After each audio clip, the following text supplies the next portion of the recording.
হরে কৃষ্ণ। শ্রীকৃষ্ণ চৈতন্য প্রভু নিত্যানন্দ, শ্রী অদ্বৈত গদাধর, শিবাসাদি গৌর ভক্তবৃন্দ। হরে কৃষ্ণ কৃষ্ণ কৃষ্ণ হরে হরে, হরে রাম রাম রাম হরে হরে। ঈশ্বর পরম কৃষ্ণ সচ্চিদানন্দ বিগ্রহ, অনাদি আদি গোবিন্দ সর্বকারণ কারণম। চিন্তামণিপকর সদ্মসু কল্পবৃক্ষ লক্ষ্মী চিন্তামণিপকর সদ্মসু কল্পবৃক্ষ লক্ষা বিতেশে সুরভি অভিপালয়ন্তম লক্ষ্মী সহস্র শত সম্ভ্রমম সেব্যমানম গোবিন্দম আদি পুরুষম তমহং ভজামি। তো ঈশ্বর পরমকৃষ্ণ সচ্চিদানন্দ বিগ্রহ, অনাদি আদি গোবিন্দ সর্বকারণ কারণম। সচ্চিদানন্দ বিগ্রহ গোবিন্দ কৃষ্ণই পরমেশ্বর, তিনি অনাদি এবং সকলেরই আদি এবং সকল কারণের পরম কারণ। আর চিন্তামণিপকর সদ্মস কল্পবৃক্ষ লক্ষা বিতেশে সুরভি অভিপালয়ন্তম লক্ষ্মী সহস্র শত সম্ভ্রমম সেব্যমানম গোবিন্দম আদি পুরুষং তমহং ভজামি। লক্ষ লক্ষ কল্পবৃক্ষে আবৃত চিন্তামণিকর গঠিত গৃহসমূহে সুরভি অর্থাৎ কামধেনুগণকে যিনি পালন করিতেছেন এবং শত সহস্র লক্ষ্মীগণ কর্তৃক সাদরে পরিসেবিত হইতেছেন, সেই আদিপুরুষ গোবিন্দকে আমি ভজনা করি। তাহলে বৈকুণ্ঠের লক্ষ লক্ষ লক্ষ্মী দেবী সেখানে ভগবানের শ্রীকৃষ্ণের পদযুগল সেবা করছে।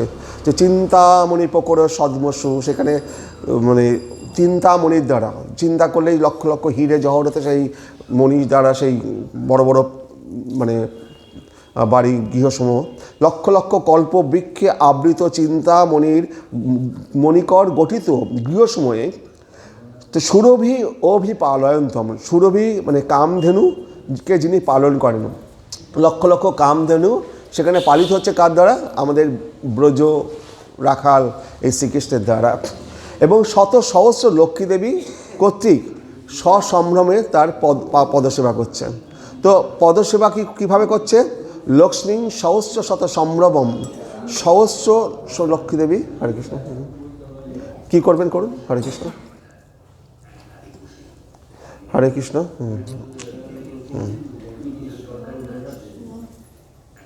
হরে কৃষ্ণ হরে কৃষ্ণ হরে কৃষ্ণ।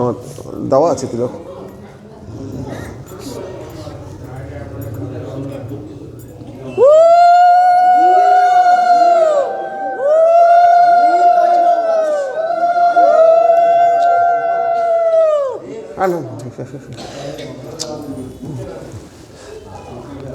বলছে চিন্তামণিপকর সদ্মসু কল্পবৃক্ষ লক্ষা বিতেশে সুরভি অভিপালয়ন্তম, লক্ষ লক্ষ সুরভি গাভীকে পালন করছেন যিনি। এবং লক্ষ্মী সহস্র শত সম্ভ্রমম, সহস্র সহস্র লক্ষ্মী দেবী তার পদযুগলকে সেবা করছে। সম্ভ্রমম, সম্ভ্রমম শব্দটা মানে কি? খুব সম্ভ্রমের সাথে। আমরা যখন মানে ভগবানের যে পদযুগল সেটা মাখনের মতো মলম, মানে নরম মাখনের মতো এত তুলতুলে। তো আমরা যদি তার পদসেবা করতে যাই, যদি একটু জোরে চাপ লেগে যায় ভগবানের ব্যথা লাগতে পারে। সেই কারণে খুবই সম্ভ্রমের সাথে, যাতে ভগবানের কোনো রকম ব্যথা না লাগে, মানে পদসেবা করতে যাব তার জায়গায় ভগবানের ব্যথা লেগে যাবে সেটার জন্য না হয়, সেগুলো খুব সম্ভ্রমের সাথে, খুব ধৈর্য সহকারে, খুব মানে একবারে কী বলে মনোযোগ সহকারে ভগবানের পদসেবা করছে কারা? লক্ষ লক্ষ লক্ষ্মী দেবী। চিন্তামণিপকর সদ্মস কল্পবৃক্ষ লক্ষা বিতেশে সুরভি অভিপালয়ন্তম লক্ষ্মী সহস্র শত সম্ভ্রমম সেব্যমানম গোবিন্দম আদি পুরুষম তমহং ভজামি। আমি সেই গোবিন্দকে ভজনা করি। বেণুম কনন্তম অরবিন্দ দলায়তাক্ষং বহারবতম সমসিতাম্বুদ সুন্দরাঙ্গম কন্দর্প কোটি কমনীয় বিশেষ শোভম গোবিন্দম আদি পুরুষং তমহং ভজামি। যিনি মুরলী গানে তৎপর, আমি সেই কৃষ্ণকে ভালোবাসি যে কৃষ্ণ মুরলী গান, যার হাতে বংশী আছে, যিনি মুরলী গানে বিশেষ পারদর্শী, সেই মুরলী গানে তৎপর। কমল দলের ন্যায় প্রফুল্ল চক্ষু, তার চোখ দুটো পদ্ম ফুলের মতো কমল দলের ন্যায় প্রফুল্ল চক্ষু। ময়ূরপুচ্ছ শিরভূষণ, তার মাথায় বহার বাতাম শিরভূত, তো সেই ময়ূরপুচ্ছ তার শিরে থাকে।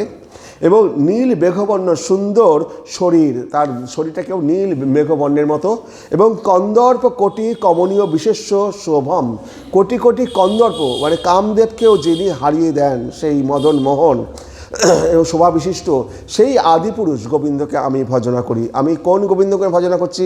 যিনি মুরলী বাদনে, বংশী বাদনে যিনি একেবারে বিশেষজ্ঞ, তার উপর আর কেউ নেই, যিনি তার চক্ষুদয় কমল দলের ন্যায়, এবং তার মাথায় ময়ূরপুচ্ছ আছে, এবং তার গায়ের রং নীলবর্ণ, সুন্দর শরীর, এবং কোটি কোটি কন্দর্পকেও যে হার মানায়, এবং এই শোভাবিশিষ্ট সেই আদিপুরুষ গোবিন্দকে আমি ভজনা করি। বেনুম কনন্তমরবিন্দ দলায় তক্ষং বহার বতম সমসিতাম্বুদ সুন্দরাঙ্গম কন্দর্প কোটি কমনীয় বিশেষ শোভম গোবিন্দম আদিপুরুষং তমহং ভজামি। আলোল চন্দ্র ক্লসদ বনমাল্য বংশী রত্নাঙ্গদং পনয় কেলি কলা বিলাসম শ্যামং ত্রিভঙ্গ ললিতম নিয়ত প্রকাশম গোবিন্দম আদিপুরুষং তমহং ভজামি। দোলায়িত চন্দ্রক শোভিত বনমাল্য যাহার গলদেশে বংশী ও রত্নাঙ্গদ যাহার করদ্বয়ে সর্বদা পনয় কেলি বিলাসযুক্ত যিনি ললিত ত্রিভঙ্গ শ্যামসুন্দর রূপই যাহার নিত্য প্রকাশ, সেই আদিপুরুষ গোবিন্দকে আমরা ভজনা করি। আলোল চন্দ্র ক্লসদ বনমাল্য বংশী রত্নাঙ্গদং পনয় কেলি কলা বিলাসম শ্যামহং ত্রিভঙ্গ ললিতম নিয়ত প্রকাশম গোবিন্দম আদিপুরুষং তমং ভজন। তো এই যে ব্রহ্মসংগীতার এই শ্লোকগুলো, তো এগুলো প্রায় 40-50টা আছে, 30-40টা। তো এই শ্লোকগুলো আমাদের প্রত্যেকের মুখস্থ করা উচিত। তো আপনাদের দরকার হলে পরে আমি দিয়ে দেবো, আপনারা মুখস্থ করবেন। কারণ কি এটা মুখস্থ করা দরকার? ভগবানের সামনে আসছেন, ভগবানের সামনে দাঁড়িয়ে যদি এই শ্লোকগুলো ভগবানের সামনে দেখে দেখেই পাঠ করুন, করতে করতে আস্তে মুখস্থ হয়ে যাবেন। ভগবানের সামনে ভগবানকে যদি শোনান, তাহলে ভগবান সবচেয়ে বেশি খুশি প্রাপ্ত হবে। তো এই শ্লোকগুলো আমাদের প্রত্যেকের মুখস্থ করা দরকার। এবং ভগবানের সামনে এসে আমি ভগবানকে কি বলবো, আমাদের কিছু বলার নেই, তো মুখ বুজে থাকবো। যদি আমরা এই শ্লোকগুলো পাঠ করি, তাহলে পরে মনের মধ্যে একটা প্রশান্তি ভাব আসবে, আর ভগবান শুনবে যে আমার ভক্ত আমার স্তুতি গান করছে। তো মানে এটা ভগবানের স্তুতি করা, এবং তাতে ভগবান খুব প্রসন্ন হন। তো আমরা বিভিন্ন মন্দিরে যাই, ভগবানের সামনে দাঁড়াই, কিন্তু আমরা মুখ দিয়ে কিছু বলতে পারি না, কারণ আমাদের কোনো শ্লোক মুখস্থ নেই। তো এই শ্লোকগুলো আমাদের খুব মুখস্থ করা দরকার। তো আজকে আমি এই 4টে শ্লোক পড়লাম, এরকম আরও শ্লোক আছে, এখন শ্লোকগুলো আজকে আমি সব পড়বো না। হরে কৃষ্ণ, আমরা এবার পাঠে চলে যাই। হরে কৃষ্ণ। তো আজকে আমরা হ্যাঁ হরে কৃষ্ণ। তো হরে কৃষ্ণ। তো এটা আমাদের প্রত্যেকের মুখস্থ করা দরকার, ব্রহ্মসংহিতা। তো এটা ব্রহ্মসংহিতা বলতে, যখন ব্রহ্মা রাখাল বালকদের এবং গোবৎসদের চুরি করেছিল, তখন তারপরে ব্রহ্মা এসে ভগবানকে যে স্তুতি করেছিল যে অপরাধ করার জন্য, সেই স্তুতি হচ্ছে ব্রহ্মসংহিতা। ব্রহ্মা যে শ্লোকগুলো বলেছে সেটা হচ্ছে ব্রহ্মসংহিতা।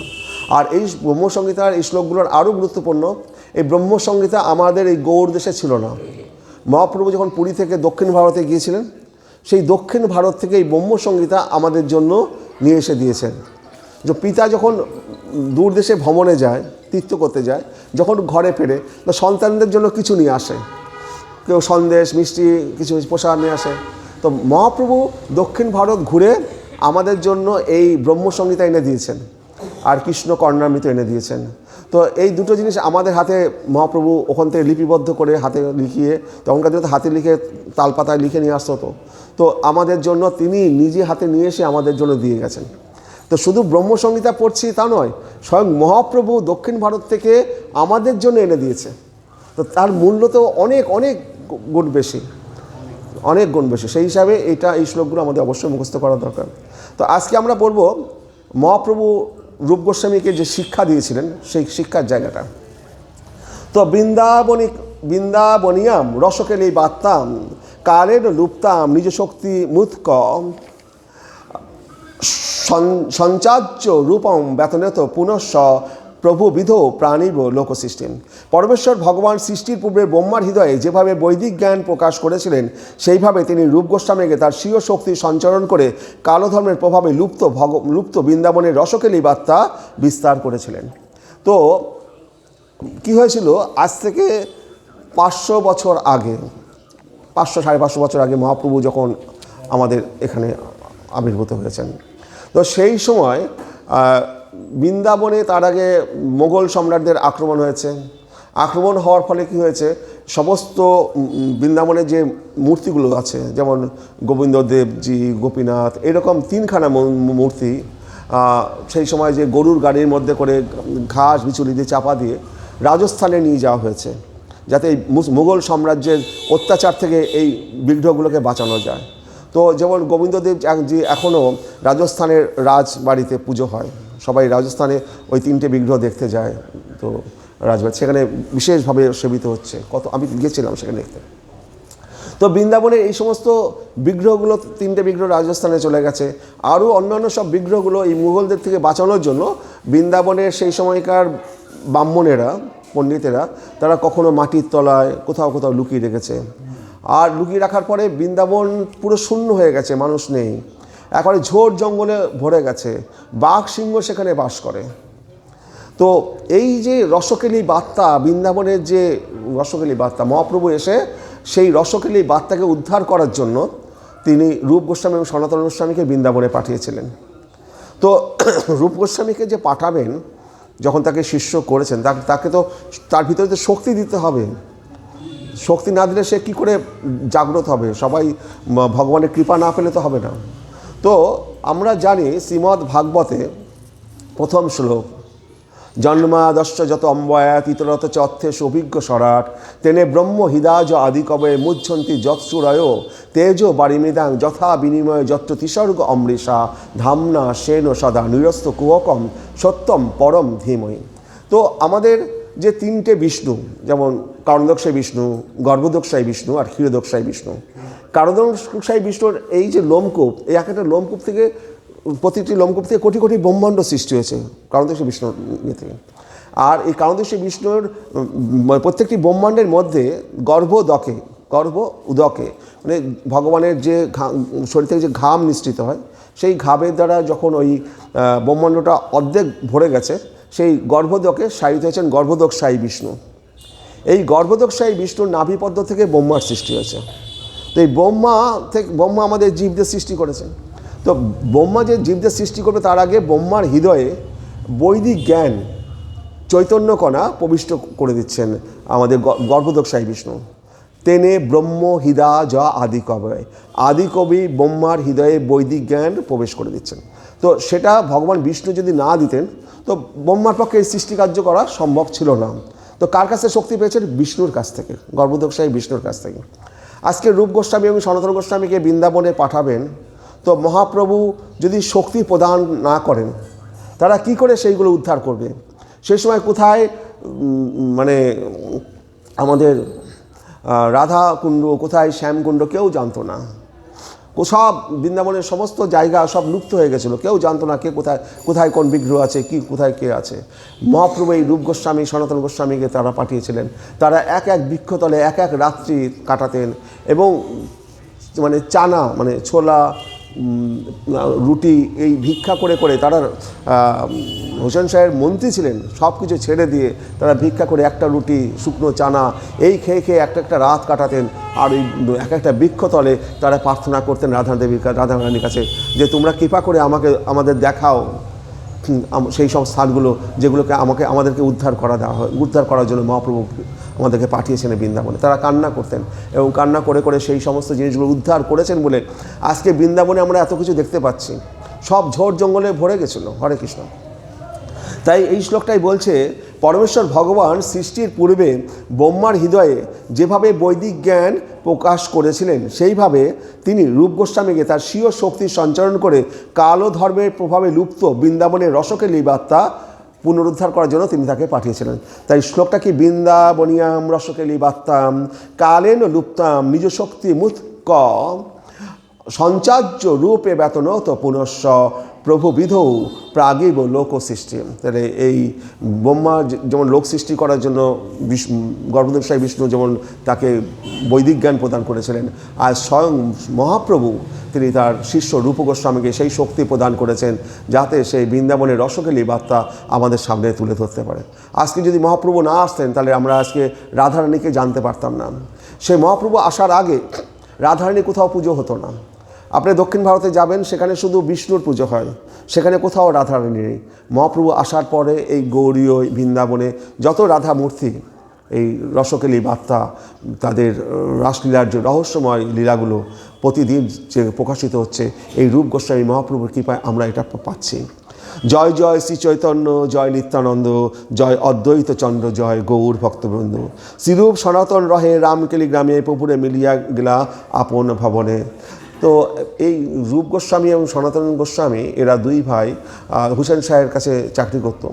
তো এরা হুসেন শাহের কাছে যখন চাকরি করতো, তো মহাপ্রভুর সাথে রামকেলিতে মিলিত হয়েছিল। রামকেলিতে মিলিত হওয়ার পর মহাপ্রভু এদেরকে বললেন যে তোমরা এখানের মন্ত্রিত্ব করছো, তো যত শীঘ্র সম্ভব তোমরা এখান থেকে আমার খাতে ছেড়ে দিয়ে আমার সাথে মিলিত হও। তো প্রথমে কী করলো রূপ গোস্বামী ছোট, সনাতন গোস্বামী বড়। তো রূপ গোস্বামী প্রথমে কী করলেন, সে তো অর্থমন্ত্রী ছিল, মানে এক নৌকাতে তিনি প্রায় 10,000 স্বর্ণমুদ্রা, তার যে অর্থ ইনকাম করেছে, চুরি করে নয়, তার যে মাইনা ছিল সেই মাইনে যা জমিয়েছে প্রায় 10,000 স্বর্ণমুদ্রা নিয়ে তিনি আসলেন। এবং সেই স্বর্ণমুদ্রাগুলো তিনি নিয়ে এসে তখনকার দিনে একটা অর্ধেক ভাগ ব্রাহ্মণদেরকে বিতরণ করলেন, সিকি ভাগ নিজের বংশধরদের যাতে পায় সংসারের জন্য, তার জন্য রাখলেন। আর প্রায় 7,000 স্বর্ণমুদ্রা একটা মুদির দোকানে রেখে দিয়ে রূপ গোস্বামী আর তার ভাই অনুপম, এরা দুজন মিলে মানে হোসেন শাহের মন্ত্রিত্ব থেকে পালিয়ে তারা প্রয়াগে চলে গেল। আর সনাতন গোস্বামী তখন যেতে পারেনি, দাদা যে সনাতন সে রয়ে গেছে, কিন্তু রূপ গোস্বামী চলে গেল। আর সনাতন গোস্বামী যাতে ওইখান থেকে বেরিয়ে পালিয়ে আসতে পারে, তো এক মুদির দোকানে 7,000 স্বর্ণমুদ্রা রেখে দিয়ে গেছে, যাতে সনাতন গোস্বামী যদি কোনো দরকার পড়ে তো এই 7,000 স্বর্ণমুদ্রা দিয়ে সেজন্য নিজেকে বাঁচিয়ে মহাপ্রভুর সাথে মিলিত হতে আসে। তো রূপ গোস্বামী ওইভাবে চলে গেলেন। তিনি হেতা সনাতন গোসাই ভাবে মনে মনে। এবার সনাতন গোসাই এখন ভাবছেন যে আমি যদি রাজার কাছে মন্ত্রিত্ব করি, রাজা তো আমাকে মন্ত্রিত্বতে ছাড়বে না, একটা উপায় করি যে আমি রাজসভায় যাব না, আমি বলবো আমার শরীর খারাপ, এই বলে সে রাজসভায় যাওয়া বন্ধ করে দিয়েছে। তো রাজা খবর নিল যে কি হয়েছে, সনাতন গোস্বামী আসছে না কেন, সে প্রধানমন্ত্রী, আর আমি এখন উড়িষ্যা আক্রমণ করতে যাবো, আমার প্রধানমন্ত্রীকে দরকার। তো রাজা তখন বৈদ্য পাঠালো, যাও, ওর যখন শরীর খারাপ খবর শুনছি, ওর চিকিৎসা করার জন্য বৈদ্য এসে চিকিৎসা করতে গেছে, দেখে সনাতন গোস্বামী তার অনেক শিষ্যদের নিয়ে তিনি শ্রীমদ্ ভাগবত পাঠ করছেন, ধর্ম করে বেড়াচ্ছে।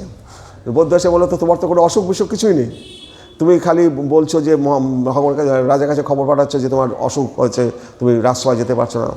তো বৈদ্য গিয়ে রাজাকে বললো যে সনাতন গোস্বামীর কোনো অসুখ করেনি, কোনো অসুখ বিসুখ কিছু নেই, আমি গিয়ে দেখতে গিয়েছিলাম, সে দিব্যি এখন ধর্ম করে বেড়াচ্ছে। হ্যাঁ, রাজা তখন ছুটে আসলেন নিজে। তো রাজা এসে সনাতন গোস্বামীকে বলছে যে এই যে পণ্ডিত ভট্টাচার্য পণ্ডিত 20-30 লইয়া ভাগবত বিচার করেন সভাতে বসিয়া, এই সনাতন সে বিচার করছে। আর দিন গৌরেশ্বর সঙ্গে একজন আচম্বিতে গোসাই সভাতে কইল আগমন। একদিন সেই গৌরেশ্বর হোসেন সহ সনাতন গোস্বামীর বাড়িতে এসে হাজির। তারপরে বললো যে বাদশাহকে দেখা মাত্র সনাতন গোস্বামী এবং ব্রাহ্মণের সম্ভ্রমে উঠে দাঁড়ালেন এবং শ্রদ্ধা সহকারে তাকে বসার আসন দিলেন। রাজা কহে তোমার স্থানে বৈদ্য পাঠাইলু, বৈদ্য কহে ব্যাধি নয়ে সুস্থ সে দেখিলু। আমি যে তোমাকে বৈদ্য পাঠালাম, সে তো বললো যে তোমাকে সুস্থ দেখছে। আমার যে কিছু কার্য সব তোমার লইয়া, কার্য ছাড়ি রহিলা তুমি ঘরেতে বসিয়া। আমার যে রাজ্য সব কিছু তোমাকে নিয়ে চলছে, আর তুমি রাজ্য ছেড়ে ঘরে বসে আছো। তোমার মতো কার্যকাম সব কইলা নাশ, কি তোমার হৃদয়ে আছে কহ মোর পাশ। সনাতন কহে নহে আমা হইতে কাম, আর একজন দিয়া করো সমাধান। আমার পক্ষে তোমার এই মন্ত্রিত্ব করা সম্ভব নয়, তুমি কাউকে দিয়ে মন্ত্রিত্ব করাও। তবে ক্রুদ্ধ হইয়া রাজা কহে আরবার, তোমার বড় ভাই করে দস্যু ব্যবহার। তোমার যে ভাই রূপ গোস্বামী, সে তো দস্যু মতো ব্যবহার করে সোনা দানা নিয়ে সে তো যে দেশ ছেড়ে পালিয়েছে, আর তুমি কিনা এখন ঘরে বসে আসছো বলছো যে মন্ত্রিত্ব করবো না। এত শুনি গৌরেশ্বর উঠি ঘরে গেলা, পলাইব বলি সনাতনে বান্ধিলা। তখন সৈন্যদের দিয়ে সনাতন গোস্বামীকে বেঁধে কারাগারে পাঠিয়ে দিলেন। হেনকালে গেলা রাজা উড়িয়া মারিতে, সনাতন কহে তুমি চলো মোর সাথে। তো রাজা বলছেন আমি উড়িষ্যা দেশ যুদ্ধ করতে যাচ্ছি, তুমি আমার সাথে চলো। তো সনাতন গোস্বামী বলছে আমি ব্রাহ্মণ মানুষ, তুমি সেখানে ব্রাহ্মণদের দুঃখ দেবে, হিন্দুদের দুঃখ দেবে, হিন্দু মন্দির ভাঙবে। তো তেহ কহে যাবে তুমি দেবতায় দুঃখ দিতে, মোর শক্তি নাহি তোমার সঙ্গে যাইতে, আমি তোমার সঙ্গে যেতে পারবো না। তবে তারে বান্ধি রাখি করিলা গমন, হেতা নীলাচলে হইতে প্রভু চলিলা বৃন্দাবন। এইবার সনাতন গোস্বামীকে কারাগারে বন্দি করে শোষণ সহ বেরিয়ে গেলেন। আর এদিকে আমাদের চৈতন্য মহাপ্রভু তখন নীলাচলে ছিলেন, নীলাচল মানে পুরীতে ছিলেন, সেখান থেকে তিনি বৃন্দাবনের পথে যাত্রা শুরু করেছেন। 10 সহস্র মুদ্রা তথা আছে মুদির স্থানে, তাহা দিয়া কর শীঘ্র আত্মবিমোচন। একটা চিঠি লিখে রূপ গোস্বামী পাঠিয়ে দিয়েছেন যে মুদির দোকানে 10,000 স্বর্ণ মুদ্রা রাখা আছে, সেখানে মুদ্রাগুলোকে মানে ঘুষ দিয়ে তুমি আত্মবিমোচন, নিজেকে পালিয়ে তুমি মহাপ্রভুর সাথে মিলিত হয়েছ। বলছে জয়ছে তৈছে ছুটি তুমি আয়ুষ বৃন্দাবন, এত লিখি 2 ভাই করিলা গমন। এই রূপ গোস্বামী সনাতন গোস্বামী ওই মুদির দোকানে একটা চিঠি লিখে গেল যে এই 10,000 স্বর্ণ মুদ্রা আমি এই মুদির দোকানে রেখে দিয়ে গেলাম, জয়ছে তৈছে যেমন তেমন করে হোক এই স্বর্ণ মুদ্রাকে ব্যবহার করে তুমি সব কিছু ছেড়ে তুমি বৃন্দাবনে চলে আসো। তো তার 2 ভাই রূপ গোস্বামী অনুপম, তারা দুজন এই চিঠিটা লিখে সনাতন গোস্বামী লিখে চলে গেল। তো এইবার সনাতন গোস্বামী কী করবেন? সনাতন গোস্বামী তখন কারাগারে বন্দি। তো কারাগারের যে জেলার তাকে বললেন যে দেখো তো আমিও তো তখন তো সনাতন গোস্বামীর নাম হয়েছে সাকর মল্লিক, হ্যাঁ। তো সেই জন্য বললো আমিও তো মুসলমান, আমি মক্কায় যাব হজ করতে, আমাকে তো রাজা জেলে বন্দি রেখেছে, আমি হজ করার সময় এখন হজ করতে কী করে যাব, মক্কায় কী করে যাব, তুমি যদি আমাকে ছেড়ে দাও তাহলে পরে আমি মক্কায় যেতে পারি। জেলের বড় হচ্ছে কী করে সম্ভব, আমি তো তোমাকে জেলখানা আটকে রেখেছি। তখন সনাতন গোস্বামী বলল যে আমি তোমাকে 7,000 স্বর্ণ মুদ্রা দেবো, হ্যাঁ। তো 7,000 স্বর্ণ মুদ্রা দেবো, আর তুমি যদি আমাকে ছেড়ে দাও তাতে তোমারও পুণ্য হবে, একজন মুসলমানকে তুমি মক্কায় হজ করতে পাঠাচ্ছ, আর 7,000 স্বর্ণ মুদ্রা দিয়ে তোমারও ঘর সংসার চলে যাবে। অর্থের লোভ দেখালো। তখন রাজি হয়ে গেল সেই জেলের কারাগার যে প্রধান, সে তখন বলল যে সনাতন গোস্বামী বলল তোমার কোনো চিন্তা নেই, বলবে রাজা আসলে যে ও বাথরুম করতে গঙ্গার ঘাটে গিয়েছিল, আর গঙ্গার ঘাটে গিয়ে হাত পা বাঁধা অবস্থায় জলে ঝাঁপ দিয়েছে। তারপরে আমি সৈন্য সামন্ত নিয়ে সেই জলে অনেক খোঁজখবর করেছি, কিন্তু তার দেহ খুঁজে পাইনি, স্রোতে মনে হয় ভেসে মরে চলে গেছে, হ্যাঁ। আর সনাতন গোস্বামী বললেন যে আমি ওই যে গঙ্গায় থেকে আমার নৌকা করে আমি এই দেশ চড়ে একেবারে চলে যাব পুরো বৃন্দাবনে, আর ঝোড় জঙ্গল দিয়ে, মানে মূল রাস্তা দিয়ে যাব না, কেউ জানতেও পারবে না আমি কোথায় গেছি। তো এইভাবে সনাতন গোস্বামী সেই জেলখানা থেকে বেরিয়ে, হ্যাঁ, সেই পায়খানার নাম করে বাথরুম করার নাম করে গঙ্গা দিয়ে পার হয়ে জেলখানা থেকে বেরিয়ে ঝোড় জঙ্গলের রাস্তা দিয়ে তিনি বৃন্দাবনের পথে হাঁটা দিয়েছেন। আর এদিকে আমাদের রূপ গোস্বামী আর ওর ভাই অনুপম মল্লিক তারা মহাপ্রভুর সাথে প্রয়াগে তারা মিলিত হচ্ছেন মহাপ্রভুর সাথে। প্রভুর মহিমা দেখে লোকে চমৎকার, প্রয়াগে প্রভুর লীলা নারী বন্যেবার, বিপ্র গিয়ে আসে প্রভু নির্ভীতে বসিলা, সিরূপ বল্লভ দিয়ে আনিয়া মিলিলা, 2 গুচ্ছ 3 দুহে দর্শন করিয়া, প্রভু দেখি দূরে পড়ে দণ্ডবত হইয়া। তো প্রভুকে দেখে এই রূপ গোস্বামী এবং সনাতন গোস্বামী মুখে তিনো মানে ঘাস, মানে যে দুর্বা ঘাস মুখে নিয়ে দণ্ডবত হয়ে মহাপ্রভুকে প্রণাম করছে। তো এখন বলবেন যে মুখে মানে এই দুর্বা ঘাস মুখে নিয়ে কেন দণ্ডবত করছে? আসলে এটা বিরাট বড় পণ্ডিত, এরা প্রণাম করার মাধ্যমে এটা দেখাতে চাইছে আমরা গরুর মতো মূর্খ, ঘাস খাই, আমাদের পেটে বিদ্যা বুদ্ধি বলে কিছু নেই, আমরা গোমূর্খ। তো আমাদের মুখে তিনি দুর্বা নিয়ে 2 ভাই মহাপ্রভুকে প্রণাম করছে, মুখে বলছে কি 2 গুচ্ছ 3 দুহে দর্শনে ধরিয়া, দাঁতের দর্শনে ধরিয়া, 3 মানে ঘাস দর্শনে ধরিয়া, প্রভু দেখি দূরে পড়ে দণ্ডবত হইয়া, প্রভু মহাপ্রভুকে দেখে প্রণাম করছেন। শ্রীরূপে দেখিয়া প্রভুর প্রসন্ন হইল মন, উঠো উঠো রূপ আইস বলিল বচন। তো বলছে তারপরে রূপ গোস্বামী একটু কষ্ট পাচ্ছে যে আমি তো হোসেন শাহর রাজ পরিবারে মুসলমানদের সাথে সঙ্গ করেছি, আমি কি করে মহাপ্রভুর সাথে কোলাকুলি করব? মহাপ্রভু তো চাইছে আমাকে কোলাকুলি করতে। তখন মহাপ্রভু এই শ্লোকটা বলছে, নমে অভক্ত চতুর্বেদী মদ্ভক্ত সপচ প্রিয়, তস্মৈ দেয়ম তত গ্রাহ্যম সচ পূজ্য যথাহম।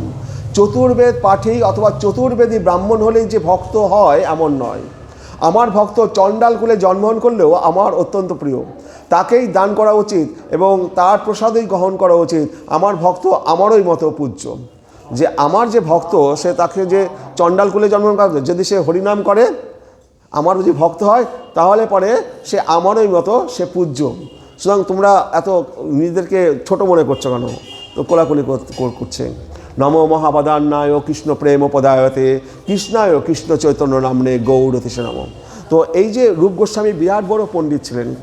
এই শ্লোকটা রূপ গোস্বামী নিজের লেখা। নম মহাবদান্নায় কৃষ্ণ প্রেম পদায়তে কৃষ্ণায় কৃষ্ণ চৈতন্য নামনে গৌরতিষে নম।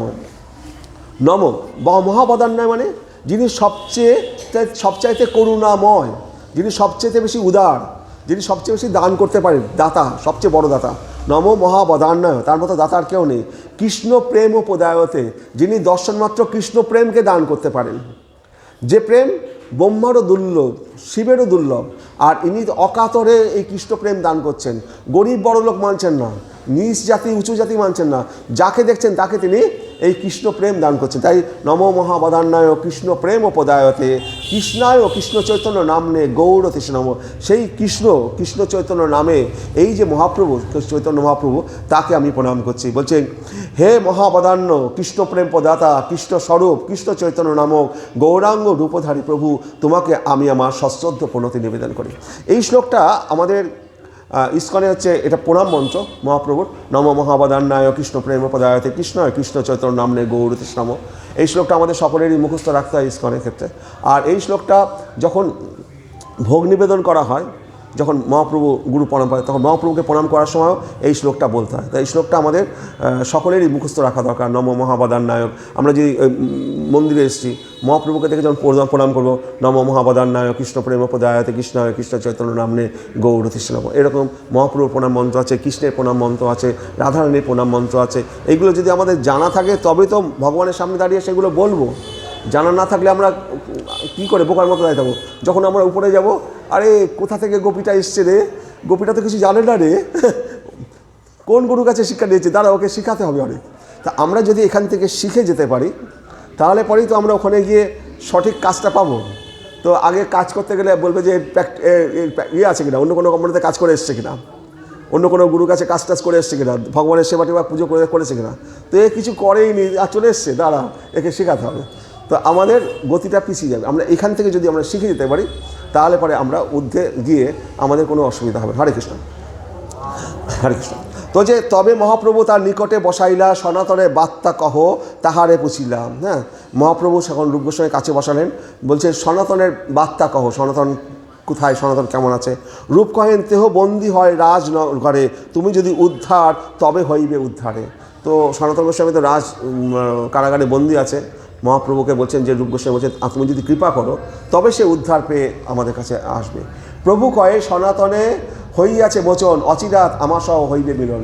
তখন মহাপ্রভু ওখান থেকে বলছেন যে সনাতনের মুক্তি হয়ে গেছে, ও শীঘ্রই আমাদের সাথে মিলিত হবে। হরে কৃষ্ণ। তো অহবত সপচ অত গরিয়ান যত জিহ্বাগ্রে বর্ততে নাম তুভ্যম তেপু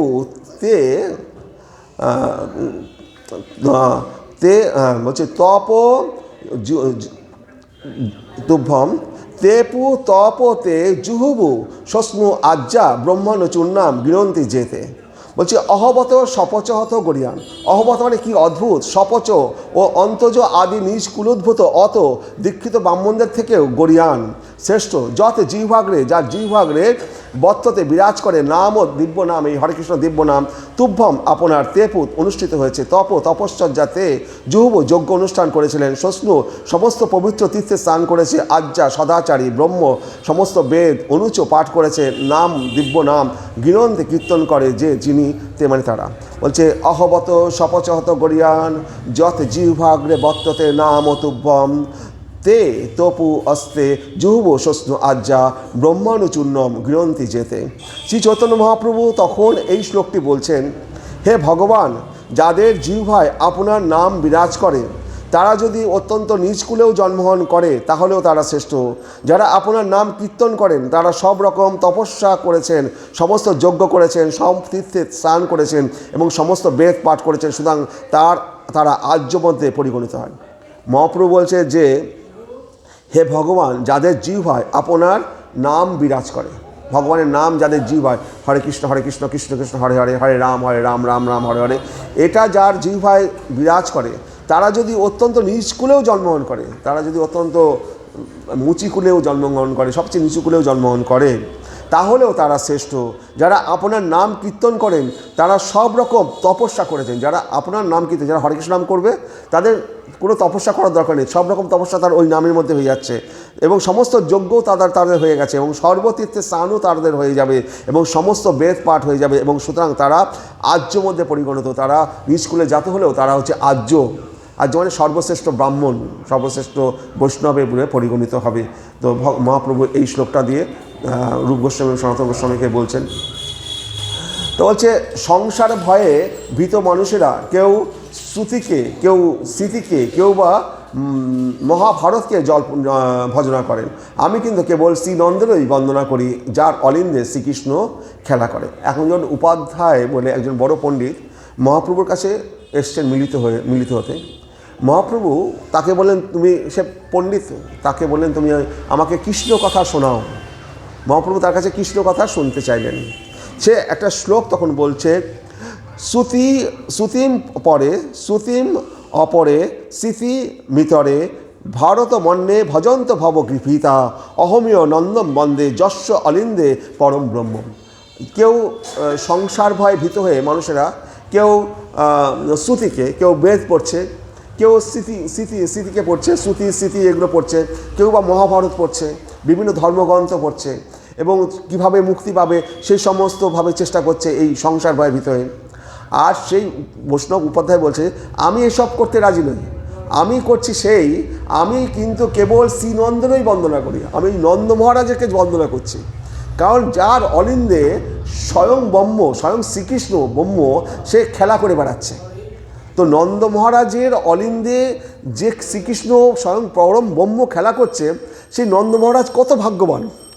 আমার বেদ, শ্রুতি, স্মৃতি, মহাভারত এসব পড়ার আমার দরকার নেই, আমার ওই নন্দ মহারাজকে আমি প্রণাম করছি, যে নন্দ মহারাজের অলিন্দে স্বয়ং ভগবান খেলা করছে। তো সেই নন্দ মহারাজ কত ভাগ্যবান। যদি আমি নন্দ মহারাজে একটু কৃপা পাই তাহলে পরে সেই গোপাল আমার অলিন্দ খেলা করতে পারে না। তো নন্দ মহারাজের ভাগ্য যদি আমি একটু পেতাম, তো আমি শ্রুতি, স্মৃতি, মহাভারত এইসবের প্রতি আমি আকর্ষিত নই, আমি আকর্ষিত ওই নন্দ মহারাজ, কৃষ্ণের প্রতি বলছে না, আমি নন্দ মহারাজের প্রতি আকর্ষণ বোধ করছি। ওই নন্দ মহারাজের অলিন্দে সেই গোপাল খেলা করছে, সে পরম ব্রহ্ম, সে কিনা মা যশোদার সাথে খেলা করে বেড়াচ্ছে, রাখাল বালকদের সাথে খেলা করছে, তার অলিন্দে খেলা করছে। কত ভাগ্যবান সেই নন্দ মহারাজ। তারপরে বলছে যে কম্প্রীতি কথয়ুতম সম্প্রীতি কো বা পতিথি আয়তু গোপতি তনয় কুঞ্জে বধূটি বিটম ব্রহ্ম। বলছে কাকেই বা আমি বলতে পারি, এখন কেই বা তা বিশ্বাস করবে যে সূর্য তনয়া কালিন্দীর কুঞ্জে গোপ বালিকাদের লম্পট পরম ব্রহ্ম তার লীলাবিলাস করেন। এই কথা কে বিশ্বাস করবে? উনি বলছে, ওই উপাধ্যায় পণ্ডিত বলছে, আমি কাকেই বা বলতে পারি যে পরম ব্রহ্ম আজকে সূর্য তনয়া কালিন্দীকে সূর্যের মেয়ে, সূর্য তনয়া কালিন্দীর কুঞ্জে গোপবালিকাদের সাথে লম্পট পরম ব্রহ্ম তার লীলাবিলাস করেন। এ কথা কাউকে বিশ্বাস করবে? কেউ বিশ্বাস করতে চাইবে না। কিন্তু পরম ব্রহ্ম সেই কালিন্দীর কুঞ্জে গোপ বালিকাদের সাথে সে প্রেম করে বেড়াচ্ছে। তো এই কথা তো কাউকে বলারও নেই, বললে পরে কেউ বিশ্বাস করবে না। আমি বিশ্বাস করতে পারছি না যে এইরকম পরম ব্রহ্ম সূর্যতনয়া কালিন্দীর কুঞ্জে গোপ বালিকাদের সাথে লম্পটের মতো সে প্রণয় বিলাস করে বেড়াচ্ছে। মহাপ্রভুর কাছে ভগবান সম্বন্ধে মহাপ্রভু জানতে চাইছে, ভগবান সম্বন্ধে জানতে চাই। বলছেন, প্রভু কহে উপাধ্যায় শ্রেষ্ঠ মানকায়। উপাধ্যায় পণ্ডিত তুমি বলো শ্রেষ্ঠ কে? বলছে উপাধ্যায় বলছে শ্যামেব পরম রূপম কহে উপাধ্যায়। শ্রী চৈতন্য মহাপ্রভু রঘুপতি উপাধ্যায়কে জিজ্ঞাসা করছেন, আপনার বিচারে শ্রেষ্ঠ কে? রঘুপতি উপাধ্যায় উত্তর দিলেন, শ্যামসুন্দর শ্রীকৃষ্ণের রূপই সর্বশ্রেষ্ঠ। শ্যামসুন্দর শ্রীকৃষ্ণের রূপই সর্বশ্রেষ্ঠ। শ্যামরূপের বাসস্থান শ্রেষ্ঠ মানকায়। শ্যামরূপের যে এটাকে তার বাসস্থানকে কেন তুমি শ্রেষ্ঠ মনে করো? পুরী মধুপুরী বরা কহে উপাধ্যায়। শ্রী চৈতন্য মহাপ্রভু জিজ্ঞাসা করলেন শ্যামসুন্দর শ্রীকৃষ্ণের বাসস্থানের মধ্যে কোনটি সর্বশ্রেষ্ঠ বলে মনে করেন? তো শ্যামসুন্দর তো মথুরায় ছিল, আমাদের দ্বারকাতেও ছিল, তো কোন কোন বাসস্থান শ্যামসুন্দরের কোন বাসস্থান সর্বশ্রেষ্ঠ? শ্রী চৈতন্য মহাপ্রভু জিজ্ঞাসা করেন শ্যামসুন্দর শ্রীকৃষ্ণের বাসস্থানের মধ্যে কোনটি সর্বশ্রেষ্ঠ বলে আপনি মনে করেন? রঘুপতি উপাধ্যায় উত্তর দিলেন মধুপুরী সর্বশ্রেষ্ঠ। মধুপুরী কোনটা? মথুরা। মথুরাকে মধুপুরী বলা হয়।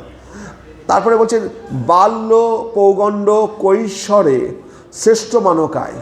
বলছে যে এই যে ভগবানের যে বিভিন্ন রয়েছে, বাল্য অবস্থা, তারপরে যখন 5-7 বছরে বড় হলো তখন পৌগণ্ড অবস্থা, তারপরে কৈশোর অবস্থা যখন 10-12 বছর হলো কৈশোর অবস্থা। তারপর এর মধ্যে শ্রেষ্ঠ কোনটা? বাল্য পৌগণ্ড কৈশোর, এর মধ্যে কোনটাকে তুমি শ্রেষ্ঠ মানো বলো? কৈশোরগম ধেয়ম কহে উপাধ্যায়। শ্রী চৈতন্য মহাপ্রভু জিজ্ঞাসা করছেন বাল্য পৌগণ্ড এবং কৈশোর এই 3টি বয়সের মধ্যে কোন বয়স শ্রেষ্ঠ? রঘুপতি উপাধ্যায় উত্তর দিলেন কৈশোর বয়সই শ্রেষ্ঠ।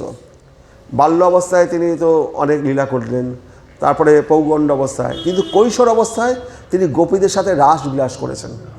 তো এর মধ্যে যে বাল্য পৌগণ্ড কৈশোর, এর মধ্যে সর্বশ্রেষ্ঠ জায়গাটা হচ্ছে কৈশোর। যে কারণে এই যে বৃন্দাবন, তারপর হচ্ছে আমাদের মথুরা মণ্ডল, আর হচ্ছে আমাদের দ্বারকা। ভগবান শ্রীকৃষ্ণ 3 জায়গায় ছিলেন। বৃন্দাবনে শ্রীকৃষ্ণ তখন দ্বিভুজ মুরলীধর শ্যামসুন্দর শ্রীকৃষ্ণ গোপ রাখাল বালকদের সাথে খেলা করছেন। এখানেই তার বাল্য পৌগণ্ড এবং কৈশোর বয়সটা গেছে। কৈশোর বয়সটা বৃন্দাবনে, আর তারপরে মথুরায় এসছেন। মথুরার পরে তারপরে তিনি দ্বারকায় গেছেন, সেখানে মহিষীদের বিয়ে করেছেন। তো এইখানে তাহলে সর্বশ্রেষ্ঠ হচ্ছে বৃন্দাবন, তারপরে মথুরা মণ্ডল, তারপরে হচ্ছে দ্বারকা। তো তিনটে জায়গার মধ্যে আমরা কোন শ্রীকৃষ্ণকে ভজনা করছি? আমরা বৃন্দাবনের শ্রীকৃষ্ণকে ভজনা করছি। আমরা মথুরার শ্রীকৃষ্ণকে ভজনা করছি না, আমরা বৃন্দাবনের শ্রীকৃষ্ণ দ্বিভুজ মুরলীধর শ্যামসুন্দর শ্রীকৃষ্ণ, যার হাতে বাঁশি আছে, যিনি রাধা রানীর সাথে রয়েছেন এবং তার শতকোটি গোপীদের নিয়ে তিনি বিরাজ করছেন, সেই বৃন্দাবনের শ্রীকৃষ্ণকে আমরা ভজনা করছি। আমরা কুরুক্ষেত্রের শ্রীকৃষ্ণকে ভজনা করছি না, আমরা দ্বারকার শ্রীকৃষ্ণকেও ভজনা করছি না, আমরা বৃন্দাবনের শ্রীকৃষ্ণকে ভজনা করছি। এ হচ্ছে মাধুর্যের দেবতা। আর দ্বারকার শ্রীকৃষ্ণ হচ্ছে ঐশ্বর্যের দেবতা, মথুরার শ্রীকৃষ্ণ হচ্ছে ঐশ্বর্যের দেবতা। সেখানে রাজা সেই, তার সাথে যদি মিলিত হতে যাই রাজার সাথে, তাহলে আমাদেরকে বাইরে গিয়ে হাত জোর করে দাঁড়িয়ে থাকতে হবে, প্রহরী যদি একটু সুযোগ দেয় তবে ভগবানের সাথে মিলিত হতে পারবো। আর বৃন্দাবনের শ্রীকৃষ্ণ বনে বনে ঘুরে বেড়াচ্ছে, মাঠে ঘাটে ঘুরে বেড়াচ্ছে, রাখাল বালকের কাছে খেলে বেড়াচ্ছে। তাকে দেখার জন্য আমাদের কারো কাছে পারমিশন নেওয়ার দরকার নেই। তো বৃন্দাবনের শ্রীকৃষ্ণ আমাদের কাছে সুলভ, কিন্তু দ্বারকার শ্রীকৃষ্ণ, মথুরার শ্রীকৃষ্ণ, চারদিকে হাতি ঘোড়া সমস্ত সৈন্য সামন্ত, সে রাজবেশে বসে থাকে, সে ঘোড়া ছাড়া যায় না, তার হাতে অস্ত্র থাকে, হ্যাঁ, আর তার হাতে বাঁশি কিন্তু নেই। আর এই বৃন্দাবনের শ্রীকৃষ্ণ, তাকে দর্শন করতে গেলে কোনো অসুবিধা নেই, শুধু যে বলতে হবে মা যশোদা তোমার ছেলে আজকে আমার বাড়ির মাখন চুরি করে খেয়েছে, হ্যাঁ, যে বিনা কারণে নালিশ করতে যেতে হবে। আসল উদ্দেশ্য নালিশ করা নয়, কৃষ্ণকে দর্শন করা, গোপালকে দর্শন করতে যাওয়া। আসল উদ্দেশ্য যে মা যশোদার কাছে বাড়িতে যাবো, একটা তো অজুহাত নিয়ে যেতে হবে। দেখো মা, তোমার ছেলেটারা গোপাল তুমি একটু দেখে শুনে রাখো, তোমার মাখন কি কম, তবু দেখো পাড়ায় পাড়ায় মাখন চুরি করতে আসে, আর শুধু খুঁজে বেড়াচ্ছে। বলছি তো গোপালটা কোথায়, ওকে দর্শন না করলে আমার মন ভরছে না। আমি এগুলো বলতে এসেছি, বলাটা মূল কাজ নয়, মূল কাজ গোপালকে একবার দর্শন করব। এটা হচ্ছে বৃন্দাবনের শ্রীকৃষ্ণকে দর্শন করতে গেলে পরে কারোর আজ্ঞা নিতে হয় না, শুধু মা যশোদার বাড়িতে চলে যাও, নাহলে বৃন্দাবনের মাঠে চলে যাও, কখনো না কখনো বা সকালবেলায় গোচরণ করতে যাচ্ছে কৃষ্ণ, তখন দর্শন হবে, ফিরছে মাঠ থেকে তখন দর্শন হবে। তো গোপালকে গোবিন্দকে দেখার জন্য আমাদের কেউ বাধা দেবে না, কেউ আটকাবে না। হরে কৃষ্ণ। তাহলে এবার বলছে রসগণ মধ্যে তুমি শ্রেষ্ঠ মানকায়, আদ্য এবং পররস কহে উপাধ্যায়। প্রভু কয়ে ভালো তত্ত্ব শিখাইলে মোরে, এত বলি শ্লোক পড়ে গদ গদ স্বরে। শ্যামেব পরম রূপম পুরী মধুপুরী বরা, বয় কৈশোরকং ধেয়মাদ্য এব পররস। শ্যামসুন্দর রূপই সর্বশ্রেষ্ঠ রূপ, মথুরাই সর্বশ্রেষ্ঠ পুরী, কৈশোর বয়সে ধেয় আদ্য এবং অর্থাৎ শৃঙ্গার রসই শ্রেষ্ঠ রস। এবার রস 5 প্রকারে, তার মধ্যে শৃঙ্গার রস কোনটা? গোপীদের সাথে ভগবানের যে প্রেম ও বিনিময়, সেই রস হচ্ছে শৃঙ্গার রস, সেটা হচ্ছে সর্বশ্রেষ্ঠ রস।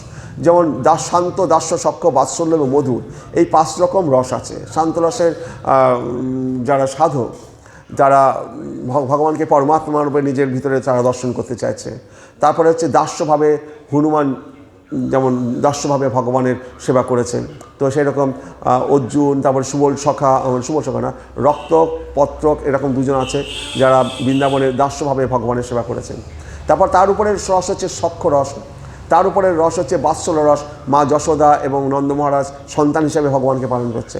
তার উপরের রস হচ্ছে শৃঙ্গার রস, যেখানে ব্রজের গোপীরা সেখানে সর্ব অঙ্গ দিয়ে ভগবানের সেবা করছে। মা যশোদা একটা অঙ্গ দিয়ে ভগবানের সেবা করেছে, তার স্তনদুগ্ধ পান করেছে একটা অঙ্গ দিয়ে। আর বৃন্দাবনের গোপীরা সর্ব অঙ্গ দিয়ে ভগবানের সেবা করছে। তারা যখন ভালো করে চুল বাঁধছে, তাতে যে ফুলগুলো গুচ্ছে, পায়ে যখন আলতা পড়ছে, এই যে নিজেকে পরপর সাজাচ্ছে, কিসের জন্য সাজাচ্ছে? পুরো অঙ্গটা সাজাচ্ছে ভগবান কৃষ্ণ আনন্দিত হবে বলে। এই শরীরটা তার, এই পুরো শরীরটাই সে ভগবানকে সমর্পণ করে দিয়েছে, সর্ব অঙ্গই ভগবানকে দান করেছে।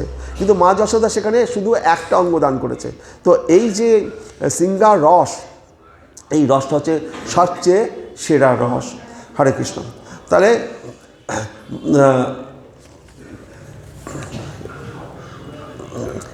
মহাপ্রভু যখন প্রয়াগে এই আমাদের রূপ গোস্বামীর সাথে মিলিত হয়েছেন, প্রয়াগেও দশাশ্বমেধ ঘাট আছে। যেমন কাশীতে দশাশ্বমেধ ঘাট আছে, প্রয়াগেও দশাশ্বমেধ ঘাট আছে। সেখানে লোক ভিড় ভয়ে প্রভু দশাশ্বমেধে যাইয়া রূপ গোসাইরে শিক্ষা করান শক্তি সঞ্চারিয়া। এবার রূপ গোস্বামীকে মহাপ্রভু তাকে শিক্ষা দিচ্ছেন যে প্রয়াগে অত্যন্ত ভিড় হওয়ার ফলে শ্রী চৈতন্য মহাপ্রভু দশাশ্বমেধ ঘাটে গিয়েছিলেন এবং সেখানে রূপ গোস্বামীর মধ্যে শক্তি সঞ্চার করে তাকে ভগবত ভক্তি সম্বন্ধে শিক্ষা দিচ্ছেন। কালেন বৃন্দাবন কেলিবাত্তা লুপ্তেতি তাম খ্যাপয়িতুম বিশিষ্য কৃপা মিতানি বিশেচ দেব সত্রৈব রূপঞ্চ সনাতনঞ্চ। বলছে কালের প্রভাবে বৃন্দাবনের শ্রীকৃষ্ণের লীলা বিলাসের কথা প্রায় লুপ্ত হয়েছিল। সেই লীলা বিশেষ করে বিস্তার করার জন্য শ্রী গৌরাঙ্গদেব কৃপারূপ অমৃতের দ্বারা শ্রীরূপ এবং সনাতনকে অভিষিক্ত করেছিলেন। যে কালেন বৃন্দাবন কেলিবার্তা, বৃন্দাবনের যে গোপন কেলিবার্তা, গোপন রহস্যময় যে প্রেম কথা, লুপ্তেতি তাম খ্যাপিতম বিশিষ্য কৃপা মৃতে নাভি শীর্ষেচ দেব সত্যৈব রূপঞ্চ সনাতনচ। রূপ গোস্বামী এবং সনাতন গোস্বামীকে কালের প্রভাবে বৃন্দাবনে যে শ্রীকৃষ্ণের লীলাবিলাসের কথা প্রায় লুপ্ত হয়েছিল, সেই লীলা বিশেষ করে বিস্তার করার জন্য শ্রী গৌরাঙ্গদেব কৃপা রূপ অমৃতের দ্বারা শ্রীরূপ এবং সনাতনকে অভিষিক্ত করেছিলেন। তো এই যে অভিষিক্ত করলেন কীরূপে? নিজের প্রিয় স্বরূপ, দ্বৈত স্বরূপ, প্রেম স্বরূপ, স্বাভাবিক মনোজ্ঞ রূপ, বিশিষ্ট মুখ্য রূপ এবং নিজের অনুরূপ, এই প্রকার স্বীয় বিলাস রূপ শ্রী রূপ গোস্বামীতে শ্রী চৈতন্য মহাপ্রভু বিস্তার করেছিলেন। কেহ যদি এবার মহাপ্রভু এই রূপ গোস্বামী এবং সনাতন গোস্বামীকে শিক্ষা দান করে তাদেরকে বৃন্দাবনে যখন পাঠালেন, এবার বৃন্দাবনে যদি গৌড়ীয় বৈষ্ণবেরা বৃন্দাবনে যায়, তারা যখন ফিরে আসে বৃন্দাবন থেকে, আমরা বলি কি দেখলি ওখানে, কি দেখলি? এই গোস্বামীরা শুধু জিজ্ঞাসা করে কি দেখলি না, রূপ গোস্বামী এখন কি করছে, তারা কি অবস্থায় আছে, তারা কি করছে সেটা তারা জানতে চায়। কারণ মহাপ্রভুর বিশেষ কৃপাপাত্র। তাই বলছে কেহ যদি দেশে যায় দেখি বৃন্দাবন, তারে প্রশ্ন করেন প্রভুর পারিষদগণ তাকে প্রশ্ন করে, কহ তাহা কইছে রহে রূপ সনাতন, কইছে রহে, কইছে বৈরাগ্য, কইছে ভোজন। তারা কেমনভাবে রয়েছে, কইছে বৈরাগ্য, তাদের বৈরাগ্যটা কীরকম এবং তারা কি খায়, কইছে ভোজন। তারা তাদের জিজ্ঞাসা করতেন রূপ এবং সনাতন কেমন আছে, তারা কিভাবে বাস করছে, তাদের বৈরাগ্যযুক্ত কার্যকলাপ কীরকম, কিভাবে তারা আহার্য সংগ্রহ করে। তো তারা বলে যে তারা তো একেবারে কি বলবে, কোনো ঘর বাড়ি করেনি, এক এক গাছতলা এক এক রাত্রি কাটায় তারা এবং ভিক্ষা করে খায়। কইছে অষ্টপ্রহর করেন শ্রীকৃষ্ণ ভজন, তবে প্রশংসা কহে সেই ভক্তগণ। শ্রী চৈতন্য মহাপ্রভুর পার্শ্বদরা তাদের আরও জিজ্ঞাসা করেন, রূপ এবং সনাতন কীভাবে অষ্টপ্রহর দিনের মধ্যে 24 ঘন্টা ভগবানের প্রেমময়ী সেবায় সম্পাদন করেন? তখন বৃন্দাবন থেকে প্রত্যাগত ভক্তরা রূপ সনাতনের প্রশংসা করে বলেন, অনিকেত দুহে বনে যত বৃক্ষগণ, এক এক বৃক্ষের তলে এক এক রাত্রি শয়ন। বলছে অনিকেত দুহে, মানে অনিকেত দুহে মানে দুজন কোনো ঘর বাড়ি করেনি, তার কোনো অনিকেত মানে ঘর, তাদের কোনো ঘর বাড়ি নেই। অনিকেত দুহে বনে যত বৃক্ষগণ, বনে যত বৃক্ষ আছে, এক এক বৃক্ষের তলে এক এক রাত্রি শয়ন। তারা এক একটা গাছের তলে এক একটা রাত্রি কাটায়, 2 রাত্রি 3 রাত্রি কাটায় না কেন? যদি সেই গাছটার তলে রয়েছে, দেখা গেল গাছটা বেশ সুন্দর, শোয়ার জায়গাটা খুব ভালো, তাহলে ওর প্রতি একটা আসক্তি এসে যাবে, মায়া বসে যাবে। সেই জন্য তারা এক এক বৃক্ষতলে এক এক রাত্রি বেশি শয়ন করেন না। হ্যাঁ, তো সেই কারণে আর এক এক বৃক্ষতলে যে শয়ন করেন, এক একটা বৃন্দাবনের বৃক্ষগুলো সব রাত্রিবেলায় সব কল্পবৃক্ষ হয়ে যায়। দেখেছেন যা না নিধুবনে সেই যে তুলসী গাছগুলো দিনের বেলায়, ওইগুলো এক একটা গোপী হয়ে যায় রাত্রিবেলায়, এবং ভগবানের সাথে তারা নিত্যলীলা করে। তো ওই সব জিনিস তো মানে এত উপরের কথাবার্তা আমরা সাধারণ চক্ষু দিয়ে দর্শনও করতে পারবো না, জানতে পারবো না। তার সেই জন্য তারা এক এক বৃক্ষতলে এক একটা রাত্রি শয়ন করে। তাহলে বিপ্র গিয়ে স্থূল ভিক্ষা কাহা মাধু করি, শুষ্ক রুটি চানা চিবায় ভোগ পরিহরি। বলছে যে রূপ এবং সনাতন ব্রাহ্মণের গৃহ থেকে অতি অল্প খাদ্যদ্রব্য ভিক্ষা করেন, কখনো মাধুকরী করেন। এইভাবে সব রকম জড় ভোগ পরিত্যাগ করে তারা শুষ্ক রুটি এবং চানা চিবিয়ে জীবন ধারণ করেন। তারা শুষ্ক রুটি মানে কি, কোনো সবজি বা গুড় কিছু নেই, শুধু রুটি, শুষ্ক রুটি আর চানা মানে ছোলাটাকে ভিজিয়ে চানা চিবিয়ে কোনোরকম করে তারা দিন অতিবাহিত করে। তারা কি হুসেন শাহের মন্ত্রী ছিল, তাদের সহস্র সহস্র স্বর্ণমুদ্রা ছিল, সব ছেড়ে ছুড়ে দিয়ে তারা বৃন্দাবনের পথে পথে ঘুরে বেড়াচ্ছে, এক এক গাছতলায় তারা রাত্রি কাটাচ্ছে। আর এই শীতকালে বৃন্দাবনের রাত্রি যে কি ভয়ঙ্কর ঠান্ডা ভাবতেই পারবেন না। সেই রাত্রিতে তারা কী করে কাটিয়েছে ভগবান জানে। হরে কৃষ্ণ। করোয়া মাত্র হাতে কাঁথা ছিঁড়া পহিবাস, কৃষ্ণ কথা কৃষ্ণ নাম নর্তনে উল্লাস। তো করোয়া মানে তাদের হাতে কেবলমাত্র একটি জলের পাত্র থাকতো, মানে দেখেছেন না সন্ন্যাসীদের হাতে থাকে একটা জলের পাত্র, কুমণ্ডলো টাইপের। হ্যাঁ, তো করোয়া তাদের হাতে কেবলমাত্র একটি জলের পাত্র, পর্ণে কেবল একটি বহির্বাস এবং গায়ে একটি ছেঁড়া ক্যাথাটাও ছেঁড়া ক্যাথা। তারা সর্বক্ষণ কৃষ্ণ কথা এবং কৃষ্ণ নাম কীর্তনে মগ্ন, এবং সেই আনন্দে উদ্বেল হয়ে কখনো কখনো তারা নৃত্য করেন, কখনো সেই আনন্দে মাঝরাতেও কখনো কখনো নৃত্য করছেন। অষ্টপ্রহর কৃষ্ণ ভজন চারিদণ্ড শয়ন, নাম সংকীর্তনে সেও নহে কোনো দিন। যে অষ্টপ্রহরের মধ্যে এক একটা প্রহর 3 ঘন্টা করে, 8 প্রহর মানে অষ্টপ্রহর 3 8 24, তার মধ্যে চারিদণ্ড মানে প্রায় 1 ঘন্টা 2 ঘন্টা, চারিদণ্ড মানে 2 ঘন্টা 30 মিনিট করে, চারিদণ্ড 2 ঘন্টা তারা শোয়ার জন্য যায়, ঘুমানোর চেষ্টা করে। কখনো কখনো নাম সংকীর্তন এমন করে সেই চারিদণ্ড তাদের ঘুমানো হয় না, সেই চারিদণ্ডও সেই রাত কোনো দিন ঘুমানো হয় না। নাম সংকীর্তনের সেও নয় কোনো দিনে, কোনো দিনে সেই চারিদণ্ড তাদের ঘুমানো হয়। সারা দিন রাতে তারা সেই ভজন কীর্তনের মধ্যে নৃত্যগীতে রয়েছেন। কবু ভক্তি রসশাস্ত্র করয়ে লিখন, চৈতন্য কথা শুনে করে চৈতন্য চিন্তন। কখনো কখনো তারা এই মহাপ্রভু তাদেরকে যে জ্ঞান দিয়েছে, তারা ভক্তিশাস্ত্র রচনা করেন এবং চৈতন্য কথা শোনে, চৈতন্য মহাপ্রভুর যে লীলা কথাগুলো সেগুলো তারা শ্রবণ করে এবং চৈতন্য চিন্তন এবং চৈতন্য মহাপ্রভুর কথা চিন্তা করে। এই মতো 10 দিন প্রয়াগে রহিয়া শ্রীরূপ শিক্ষা দিলা শক্তি সঞ্চারিয়া। 10 দিন ধরে এই প্রয়াগে থেকে মহাপ্রভু শ্রীরূপ গোস্বামীকে শিক্ষা দিচ্ছেন। প্রভু কহে শুনো রূপ ভক্তি রসের লক্ষণ, সূত্ররূপে কহি বিস্তার না যায় বর্ণন। যে মহাপ্রভু বলছেন যে আমি এখন যে তোমাকে ভক্তিরসের লক্ষণ বলবো, যে এটা এত বড় এত বিশাল, সেটাকে আমি সূত্ররূপে সামান্য সূত্র ধরে বলছি, সূত্ররূপে কহি, এটার বিস্তার করে আমি বলতে পারবো না। বিস্তার করতে বলতে গেলে তো অনেক দিন লেগে যাবে। বিস্তার মানে সূত্ররূপে বলছি, একটা শ্লোকের মাঝে ছোটো করে বলছি। পারাপার শূন্য গভীর ভক্তিরস সিন্ধু, তোমারে চাখাইতে তার কহি এক বিন্দু। যেমন আপনারা যখন ভালো রান্না হয়, এই মা বলেন এই একটু খেয়ে দেখতো লবণ হয়েছে কিনা, টেস্ট দেখার জন্য। তো বলছে এই যে পারাপার শূন্য, এই ভক্তিরসের সিন্ধু, এই যে সমুদ্র, ভক্তিরসের সমুদ্র পারাপার শূন্য, এর কোনো পার নেই। মানে আমাদের যেমন সমুদ্রের পার আছে, সমুদ্রে স্নান করছেন, তো এই পারাপার শূন্য, এই ভক্তিবর্ষের সমুদ্র পারাপার শূন্য, তাহলে কত বড় পারাপার শূন্য। আর এই সমুদ্রের এক বিন্দু তোমার মুখে দিচ্ছি চা খাইতে, পুরোটা দিতে পারছি না, এক ঘটেও দিচ্ছি না, এক গ্লাসও দিচ্ছি না, এক বিন্দু দিচ্ছি তোমার মুখে, তোমায় চা খাইতে তার কহি এক বিন্দু শুধু তোমার জিভে চাখাচ্ছি। এই বিশাল সমুদ্র যার পারাপার শূন্য ভক্তি, তার এক বিন্দু তোমার মুখে আমি দিচ্ছি চাখানোর জন্য।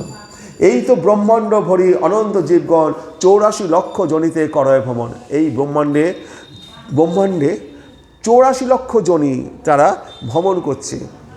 সেটা 84 লক্ষকে বলছে, জলজা নবলক্ষানি স্থাবরা লক্ষ বিংশতি কৃময় রুদ্র সংখ্যাকা পক্ষিনাম 10 লক্ষণম 300 লক্ষানি পশুব 24 লক্ষানি মানুষা। বলছে 9 লক্ষ হচ্ছে জলজ, মানে মাছ, জলে যারা বাস করে। 20 লক্ষ হচ্ছে মানে বৃক্ষলতা আদি, এই যে গাছপালা 20 লক্ষ। কৃমি কীট এইরকম হচ্ছে সরীসৃপ, এরা হচ্ছে 11 লক্ষ আছে। আর 10 লক্ষ হচ্ছে পক্ষী, আর 30 লক্ষ হচ্ছে পশু, যারা এই বাঘ সিংহ 4 পায়ে পশুরা। আর মানুষ আছে মাত্র 4 লক্ষ। এই সব মিলে 84 লক্ষ জনই এই ব্রহ্মাণ্ডে ভ্রমণ করছে, জন্মমৃত্যুর চক্রে আবর্তিত হচ্ছে। এই জন্মমৃত্যুর চক্রে কখনো কখনো আমরা সিংহ, কখনো বাঘ, এই সমস্ত বিভিন্ন জনি অতিক্রম করে আজকে আমরা এই মনুষ্য দেহ পেয়েছি। এই 84 লক্ষের মধ্যে 4 লক্ষ যে মনুষ্য জীবন, তার মধ্যে এই 4 লক্ষের মধ্যেও আবার সবাই কিন্তু যোগ্য নয়। 4 লক্ষের মধ্যে ক্ষুদ্র 1% হয়তো আমাদের এই ভগবানের কথা চিন্তা করছেন, ক্ষুদ্র 1%। হ্যাঁ, এই 4% মধ্যে কেউ বদ্ধ আছে, কেউ মুক্ত আছে, কেউ অন্য জাতি রয়েছে, তার এই সমস্তভাবে ক্ষুদ্র 1% হয়তো আমরা ভগবত ভক্তিতে আসার সৌভাগ্য লাভ করেছি ভগবানের কৃপায়। তাহলে আর আমরা যে এই যে আমাদের যে শরীরটা, যে আমি বলে যে বস্তুটা ভাবছি, এই শরীরটা আমি, আসলে এই শরীরটা তো আমি নই। বলছে কেশাগ্র শতেক ভাগ পুনঃ শতাংশ করি তার সম সূক্ষ্ম জীবের স্বরূপ বিচারি। আমাদের যে আত্মাটা, সেই আত্মাটা হচ্ছে চুলের অগ্রভাগকে 10,000 ভাগের ক্ষুদ্রতম কণা হচ্ছে এই আমাদের আত্মা। তাহলে সেই সময় দেখুন আমাদের শাস্ত্র যে চুলের অগ্রভাগকে 10,000 ভাগের ক্ষুদ্রতম বলছে। আজকে বিজ্ঞানে যে ন্যানো টেকনোলজি বলা হয়, সেই ন্যানো টেকনোলজির কত ঊর্ধ্বে সেই সময় তারা ছিল, যে চুলের অগ্রভাগকে 10,000 ভাগের ক্ষুদ্রতম কণা হচ্ছে আমাদের আত্মা, পরমাত্মা। যেমন ধরুন আপনারা যারা হোমিওপ্যাথি ওষুধ খান, তো হোমিওপ্যাথি ওষুধের কখনো কখনো বলছে 1 লক্ষ পাওয়ারযুক্ত ওষুধ চাই। তো 1 লক্ষ পাওয়ারযুক্ত ওষুধ কী করে দেবে?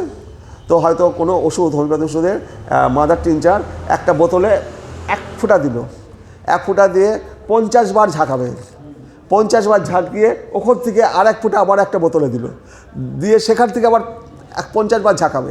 তারপরে যখন যেটা ওষুধ হবে, যে জলটা হবে, সেটা হয়তো পাওয়ার হচ্ছে তার 1 লক্ষ গুণ।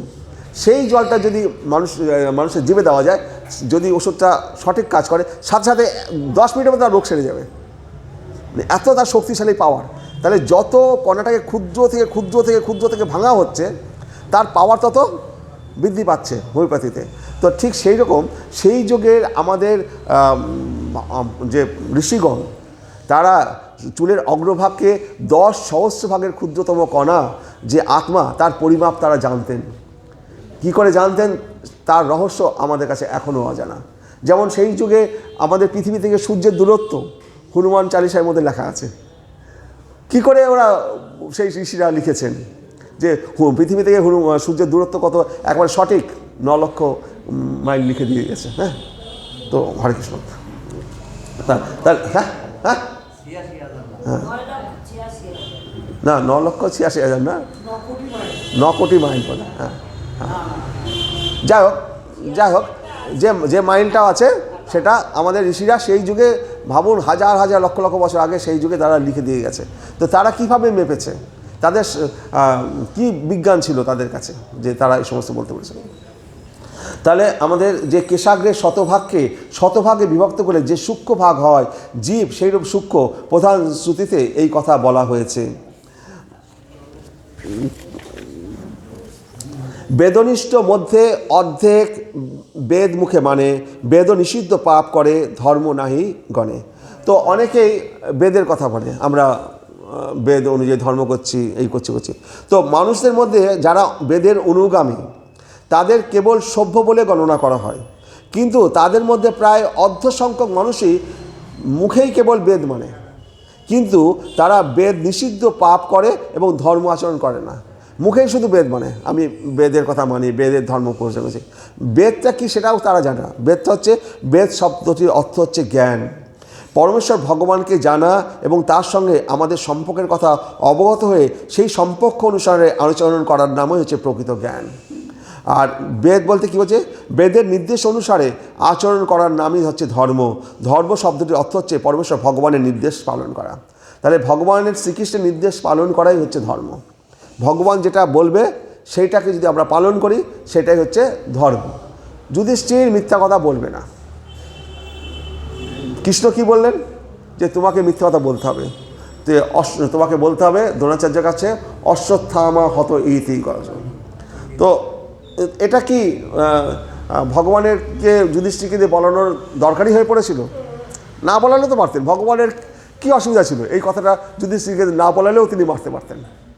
ভগবান যদি ইচ্ছা করতেন, যুধিষ্ঠির এই কথাটা না বললেও ভগবান কিন্তু তার আরও অনেক রকম ছলাকলা আছে। তো সেই কারণে তাহলে যুধিষ্ঠিরকে বলাচ্ছেন কেন?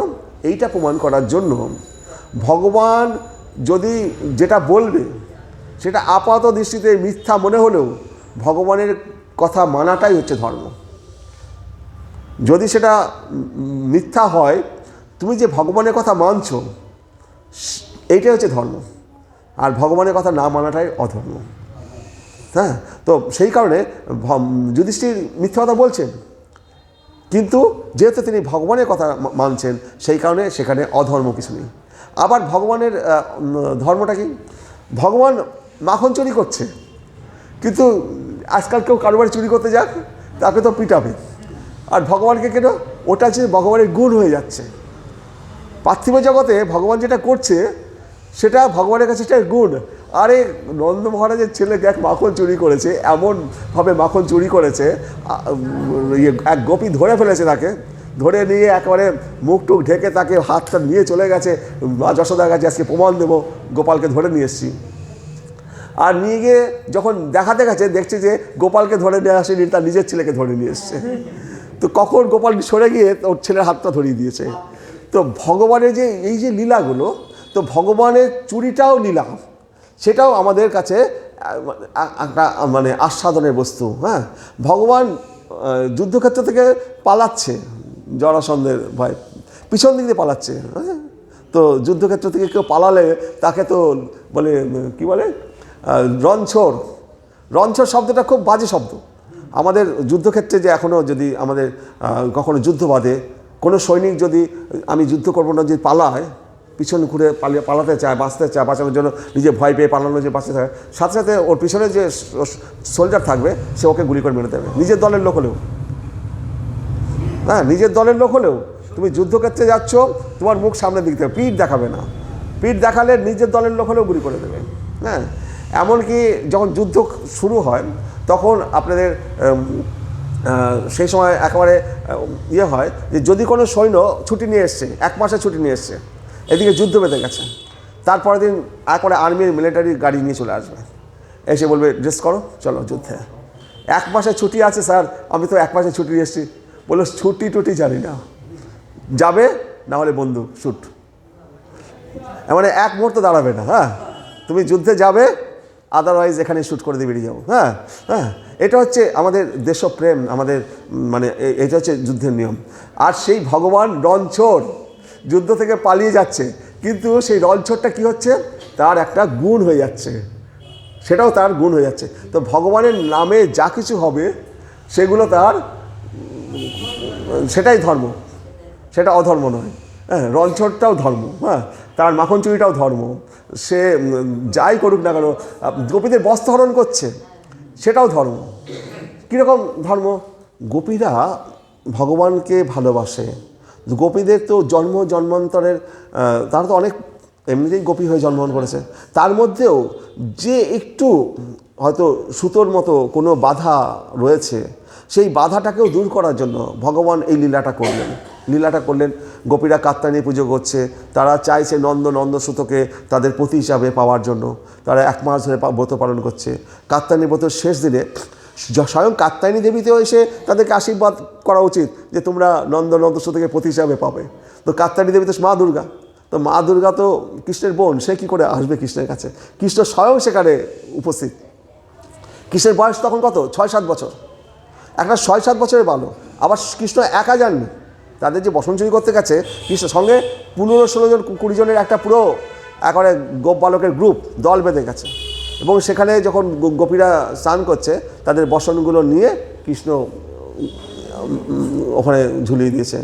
তখন বলল যে, কৃষ্ণ বলছে যে তোমরা যে উঠে এসে তোমাদের বসনগুলো নিয়ে নাও।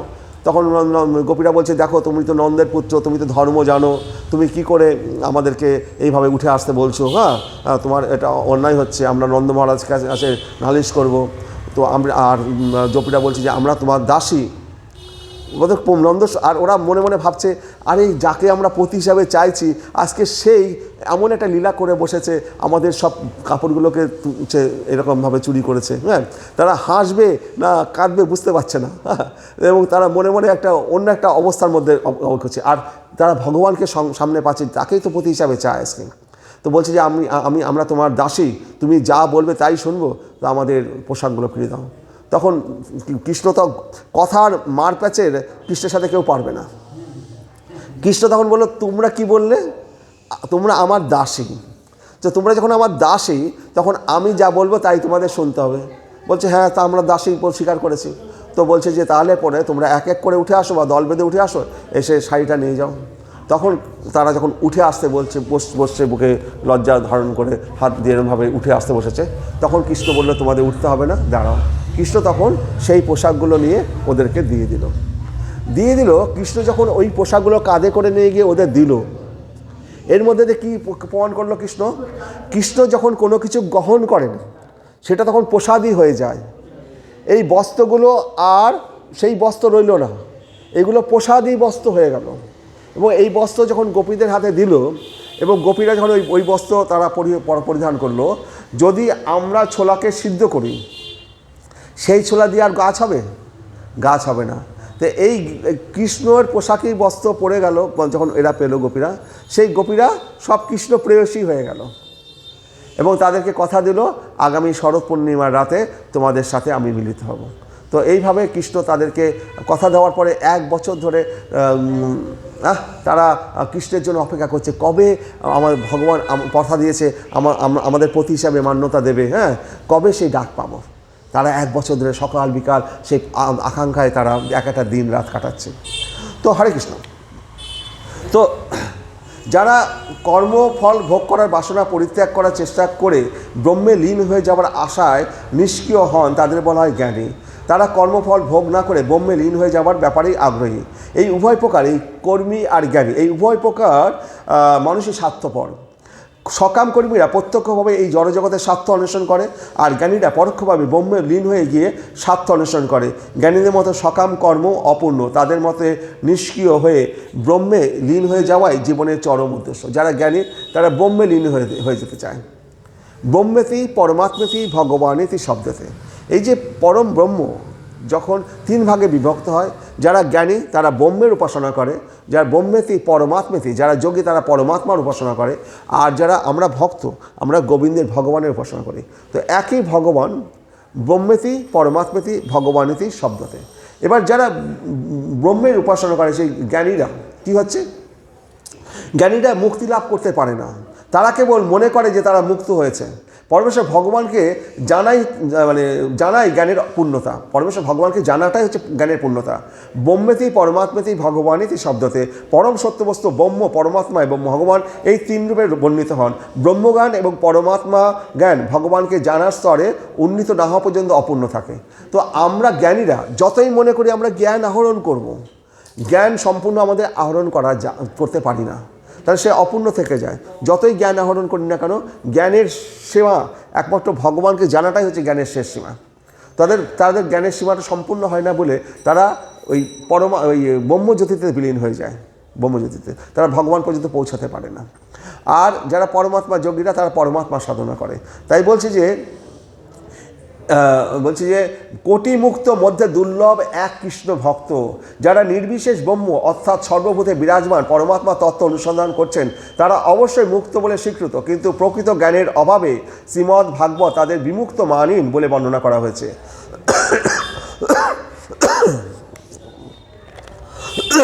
এই জ্ঞানীদেরও বিমুক্ত মানিন বলে বর্ণনা আছে। ভোক্তারাম যোগ্য তপসাম সর্বলোক মহেশ্বরম সুহৃদম সর্বভূতানাম গাত্তা মাং শান্তি নিচ্ছতি। বলছি যে ঋষিগণ আমাকে সমস্ত যোগ্য এবং তপস্যা পরম ভোক্তা, সমগ্র জগতের পরম ঈশ্বর এবং সমস্ত জীবের পরম সুহৃদ রূপে জেনে যথার্থ শান্তি লাভ করেন। তো এই যে গীতার যে শ্লোকটা আছে, ভোক্তারাম যোগ্য তপসাম সর্বলোক মহেশ্বরম সুহৃদম সর্বভূতানাম গাত্তামাং শান্তি নিচ্ছতি। ঋষিগণ আমাকে সমস্ত যোগ্য এবং তপস্যার পরম ভোক্তা, সমগ্র জগতের পরম ঈশ্বর এবং সমগ্র জীবের পরম সুহৃদ রূপে জেনে যথার্থ শান্তি লাভ করেন। কর্মী, জ্ঞানী এবং যোগীরা তত্ত্ব অনুসন্ধান করে চলেছেন, কিন্তু যতক্ষণ পর্যন্ত তাদের সেই অনুসন্ধান পূর্ণ হচ্ছে ততক্ষণ পর্যন্ত তারা শান্তি লাভ করতে পারে না। তাই বলা হচ্ছে কৃষ্ণ ভক্ত নিষ্কাম, অতএব শান্ত, ভক্তি মুক্তি সিদ্ধিকামী সকলই অশান্ত। তাহলে কৃষ্ণের যারা ভক্ত তারা হচ্ছে তারা নিষ্কাম। নিষ্কাম বলতে কি, যদি কামনা বাসনা না থাকে তাহলে নিষ্কাম। আমি ভগবানকে ভালোবাসি, অভিলাষতা শূন্য, আমার কোনো অভিলাষ নেই, আমার কোনো কামনা নেই, বাসনা নেই, আমি ভগবানকে ভালোবাসি। এটা হচ্ছে কৃষ্ণ ভক্তরাই একমাত্র নিষ্কাম হতে পারে। আর জ্ঞানীরা কী করতে পারে, তো জ্ঞান যার যখন অপূর্ণ থাকছে সে আরও জ্ঞান আহরণ করার জন্য আরও জ্ঞান আহরণ খুঁজে বেড়াচ্ছে, কিন্তু তারা শান্তি পাচ্ছে না। যোগীরাও তাই তাই বলছে কৃষ্ণ ভক্ত নিষ্কাম, অতএব শান্ত, ভক্তি মুক্তি সিদ্ধিকামী সকলে অশান্ত। যারা ভক্তি চাইছে, ধন দৌলত চাইছে, কর্ম করছে কী জন্য, ধন দৌলত ঐশ্বর্য কামানোর জন্য। ভক্তি মুক্তি, যারা মুক্তি চাইছে, যারা সিদ্ধিকামী যোগীরা অষ্টাঙ্গ সিদ্ধি চাইছে, এই মুহূর্তে আকাশে উড়ে উড়ে তারা এক জায়গা থেকে আরেক জায়গায় চলে যাবে অষ্টাঙ্গ সিদ্ধির যোগে। কখনো তারা ছোট্ট হয়ে যাবে, কখনো তারা বিরাট আকার ধারণ করবে। হনুমান যখন লঙ্কায় গেলেন, ক্ষুদ্র আকার ধারণ করে তিনি প্রবেশ করছেন লঙ্কার মধ্যে, আবার হনুমান বিরাট রূপ ধারণ করছেন। এগুলো যোগীরা করতে পারে। তো এই সমস্ত তাই হচ্ছে ভক্তি মুক্তি সিদ্ধিকামী সকলেই অশান্ত, এর দ্বারা ভগবানকে পাওয়া যায় না। এরা হচ্ছে অশান্ত, তাদের মনে শান্তি নেই, কারণ পূর্ণতা নেই। তাহলে কৃষ্ণ ভক্তগণের কৃষ্ণ সেবা ছাড়া কোনো বাসনা নেই। কৃষ্ণ ভক্তগণ কী চায়, তারা শুধু কৃষ্ণ সেবা করতে চায়, কৃষ্ণ সেবা ছাড়া তাদের আর কোনো বাসনা নেই। তথাকথিত মুক্তাত্মারাও কামনা বাসনায় পূর্ণ। সকাম কর্মীরা জাগতিক সুখ স্বাচ্ছন্দ্যের কামনা করে, জ্ঞানীরা জড়জাগতিক ক্লেশ থেকে মুক্ত হবার জন্য ব্রহ্মে লীন হয়ে যাবার কামনা করে, যোগীরা যোগ সিদ্ধি কামনা করে। এরা সকলেই কামনা যুক্ত, তাই তারা শান্ত হতে পারে না। তাহলে কেউ যখন জানতে পারে যে পরমেশ্বর ভগবান শ্রীকৃষ্ণ হচ্ছেন একমাত্র ভোক্তা, তখন তিনি সব রকম যজ্ঞ এবং তপস্যা সম্পাদন করেন কেবল তার চরণে ভক্তি লাভ করার জন্যই। শ্রীকৃষ্ণ হচ্ছেন পরমেশ্বর, তিনি সারা জগতের অধীশ্বর এবং তাই তিনি সারা জগতের একমাত্র ভোক্তা। তিনি সমস্ত জীবদের একমাত্র বন্ধু এবং তিনি কেবল তাদের প্রকৃত মঙ্গল সাধন করতে পারেন। কেউ যখন শ্রীকৃষ্ণকে জানতে পারেন তখন তিনি সর্বতভাবে নিষ্কাম হন, কেননা তিনি তখন হৃদয়ঙ্গম করতে পারেন যে পরমেশ্বর ভগবান হচ্ছেন তার পরম শহীদ এবং রক্ষাকর্তা। তাহলে কৃষ্ণভক্ত নিজের স্বার্থের কথা চিন্তা করে না, যে কৃষ্ণভক্ত সে নিজের স্বার্থের কথা চিন্তা করে না, তিনি সর্বতভাবে শ্রীকৃষ্ণের শরণাগত এবং তাই শ্রীকৃষ্ণ তাকে সর্বতভাবে রক্ষা করেন। অবশ্য রক্ষিবে কৃষ্ণ বিশ্বাস পালন। ভক্তি বিনোদ ঠাকুর বলছে যে কৃষ্ণ ভক্ত নিষ্কাম, কেননা তিনি জানেন যে শ্রীকৃষ্ণ তাকে সর্ব অবস্থায় রক্ষা করবে। তাহলে আমরা দেখছি যে কৃষ্ণ ভক্ত যে একমাত্র, সেই একমাত্র নিষ্কাম হতে পারে, কারণ তার নিজের কোনো কামনা বাসনা নেই এবং সে কী কামনা করে, শুধু একটাই কামনা করে, ভগবানের সেবা করার। তার কামনা কি, ভগবানের সেবা করা। তাহলে কর্মী, জ্ঞানী এবং গোপীরা যদিও বিভিন্ন কার্যকলাপের মাধ্যমে তাদের বাসনা চরিতার্থ করেন, তবু তারা সন্তুষ্ট হতে পারেন না। তো একজন যোগী এরকম ক্ষুদ্র হতে পারে, বড় হতে পারে, তো তাতে কী সন্তুষ্ট, কী কতক্ষণ সে ভেলকি দেখাবে, কতক্ষণ ভেলকি দেখাবে, তো তার থেকে চাইবে আরও কিছু করতে, সে কখনো সন্তুষ্ট হতে পারে না। তাহলে কর্মীদের বাসনার অন্ত নেই, কর্মীরা যত পায় তত চায়। জ্ঞানীরাও বাসনা শূন্য হতে পারে না, কেননা তাদের বুদ্ধি বিভ্রান্ত, তারা ব্রহ্মজ্যোতিতে লীন হয়ে যেতে চায়, কিন্তু সেই স্তরে উন্নীত হওয়ার সত্ত্বেও তারা সন্তুষ্ট হয় না। তাই জ্ঞানীরা নিষ্কাম হতে পারে না, যোগীরাও নিষ্কাম হতে পারে না, তাই তারা অধঃপতিত হয়, তাদের পক্ষে নিষ্কাম হওয়া সম্ভব নয়। কৃষ্ণ ভক্তরাই কেবল নিষ্কাম, কেননা শ্রীকৃষ্ণের সেবা করার ফলে তারা সর্বতভাবে তৃপ্ত। তাই এখানে বলা হয়েছে কৃষ্ণ ভক্ত নিষ্কাম। কৃষ্ণ ভক্ত যেহেতু শ্রীকৃষ্ণের সেবায় সম্পূর্ণরূপে তৃপ্ত, তাই তার অধঃপতনের কোনো সম্ভাবনা নাই। তাই বলছি যে এই যে মুক্তা নাম মোপি সিদ্ধা নাম নারায়ণ পরায়ণ সুদুর্লভ প্রশান্ত আত্মা কোটিস্ব ওপি মহামুনে, এই যে আমরা বিষ্ণু বলি, নারায়ণ বলি, নারায়ণ বলি, এগুলো ভগবানের হচ্ছে কি নাম? এগুলো ভগবানের হচ্ছে অফিসিয়াল নেম, বুঝতে পারছেন? তো ভগবান যে শ্রীকৃষ্ণ, তিনি দ্বিভুজ মূলধারী শ্যামসুন্দর শ্রীকৃষ্ণ। তিনি কিচ্ছু করেন না, তিনি শুধু গোপীদের সাথে প্রেম বিলাস রাস করে বেড়ান। তিনি তার প্রথম প্রকাশ বলরামকে প্রকাশ করেছেন। বলরাম থেকে বাসুদেব, শ্রীকৃষ্ণ, শঙ্করচন্দ্র, প্রদ্যুম্ন, অনিরুদ্ধ, 4টে চতুর্ভুজ সৃষ্টি হচ্ছে। এই শ্রীকৃষ্ণ যে দ্বিভুজ মূলের শ্যামসুন্দর শ্রীকৃষ্ণ আর যে বলরাম শ্রীকৃষ্ণ, এরা শ্রীকৃষ্ণ যে এই যে দ্বিভুজ শ্রীকৃষ্ণ, তিনি বৃন্দাবন ছেড়ে কখনো বৃন্দাবনের বাইরে যাননি। আর তাহলে পরে বৃন্দাবন ছেড়ে যদি দ্বিভুজ শ্রীকৃষ্ণ বৃন্দাবনের বাইরে না যান, তাহলে মথুরায় শ্রীকৃষ্ণ আসলো কোন থেকে? দ্বারকায় শ্রীকৃষ্ণ আসলো কোন থেকে? বৃন্দাবনের শ্রীকৃষ্ণ বলছেন আপনি তো, বৃন্দাবনের শ্রীকৃষ্ণ তো বৃন্দাবনে জানে। এই বৃন্দাবনের শ্রীকৃষ্ণ হচ্ছে আদি শ্রীকৃষ্ণ, দ্বিভুজ মূলধারী শ্যামসুন্দর শ্রীকৃষ্ণ। এই শ্রীকৃষ্ণ সম্বন্ধে আমাদের গোপন যে ইয়েগুলো আছে, পুরাণগুলো আছে, সেখানে বৃন্দাবনের শ্রীকৃষ্ণ সম্বন্ধে সেখানে লেখা আছে পুরো। সেখানে কি হয়েছে, যখন আমাদের কংসের কারাগারে শ্রীকৃষ্ণের জন্ম হলো, বসুদেব শ্রীকৃষ্ণকে নিয়ে গেলেন গোকুলে মা যশোদার কাছে। যশোদার কাছে 2টো সন্তান হয়েছিল, এক হচ্ছে দ্বিভুজ মূলধারী শ্যামসুন্দর শ্রীকৃষ্ণ, আর হচ্ছে যোগমায়া, মানে এই মা দুর্গা হয়েছিল। তো তো এই যে দ্বিভুজ মূলধারী শ্যামসুন্দর যে শ্রীকৃষ্ণ, তিনি অধক্ষজ মানে কি? আমাদের এই চক্ষু, কর্ণ, নাসিকা, জিহ্বা, ত্বক, এর দ্বারা আমরা এই অধক্ষজ শ্রীকৃষ্ণকে দর্শন করতে পারবো না। অধক্ষজ, আমরা এই চক্ষু, কর্ণ, নাসিকা, জিহ্বা, এর দ্বারা বৃন্দাবনের শ্রীকৃষ্ণকে দর্শন করতে পারবো না। তো ওই যেখানে মা যশোদার ঘরে 2টো সন্তান হয়েছে, একটা শ্রীকৃষ্ণ দ্বিভুজ মূলধারী শ্যামচন্দ্র শ্রীকৃষ্ণ, আর একটা হচ্ছে মা দুর্গা, মহামায়া। এবার নন্দ মহারাজ তার চক্ষু দিয়ে ওই শ্রীকৃষ্ণকে দর্শন করতে পারছেন না, মা যশোদা তো ঘুমিয়ে আছে। তিনি মহামায়াকে, ওই শ্রীকৃষ্ণকে পাশে যখন শোয়াচ্ছেন আর মহামায়াকে নিচ্ছেন, যখন ওই শ্রীকৃষ্ণকে, দেবকীর সন্তান শ্রীকৃষ্ণ, মথুরার শ্রীকৃষ্ণকে যখন শোয়াচ্ছেন, তখন বৃন্দাবনের শ্রীকৃষ্ণ আর মথুরার শ্রীকৃষ্ণ, 2 শ্রীকৃষ্ণ এক হয়ে গেল। আর যোগমায়াকে নিয়ে চলে আসলেন। এবার 2 শ্রীকৃষ্ণ যখন এক হয়ে গেল, তখন শ্রীকৃষ্ণকে সবাই দর্শন করছে সেখানে। তখন শ্রীকৃষ্ণকে দর্শন করছে এবং সেই শ্রীকৃষ্ণ অসুরদের বধ করছে, গোপীদের সাথে লীলা করছে, সব কিছু দেখা যাচ্ছে। এবার যখন কংসকে বধ করার জন্য বৃন্দাবন ছেড়ে শ্রীকৃষ্ণ আসছেন অক্রূরের রথে চড়ে, সেইখানে অক্রূরের রথে চড়ে অক্রূর যখন যমুনার জলে স্নান করতে গেলেন, স্নান করতে গিয়ে দেখছেন যে জলের মধ্যে এক শ্রীকৃষ্ণ, রথের উপরে এক শ্রীকৃষ্ণ। তো বৃন্দাবনের শ্রীকৃষ্ণ বৃন্দাবনে রয়ে গেলেন, আর আমাদের মথুরার শ্রীকৃষ্ণ যে আমাদের কংসের কারাগারে যান, সেই শ্রীকৃষ্ণকে নিয়ে তিনি চলে আসলেন কংসেরকে বধ করার জন্য। তাহলে আদি শ্রীকৃষ্ণ দ্বিভুজ মূলধারী শ্যামসুন্দর শ্রীকৃষ্ণ, তাকে তো আমাদের চক্ষু, কর্ণ, নাসিকা, জিহ্বা দিয়ে দেখতে পাবো না। তিনি তো বৃন্দাবনে রয়ে গেছেন, কিন্তু আমরা দেখতে পাচ্ছি না, গোপীরাও দেখতে পাচ্ছে না। গোপীরা ভাবছে যে আমাদের শ্রীকৃষ্ণ চলে গেলেন, কিন্তু গোপীরা সেই শ্রীকৃষ্ণের সাথে প্রতিদিন রাত্রিবেলায় রাসলীলায় মিলিত হতেন।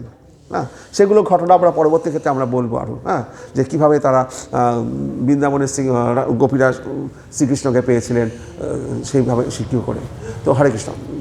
তো এইভাবে বৃন্দাবনের শ্রীকৃষ্ণ তাহলে বৃন্দাবনে রয়েছেন, সেই শ্রীকৃষ্ণকে দ্বিভুজ মূলধারী শ্যামসুন্দর শ্রীকৃষ্ণ।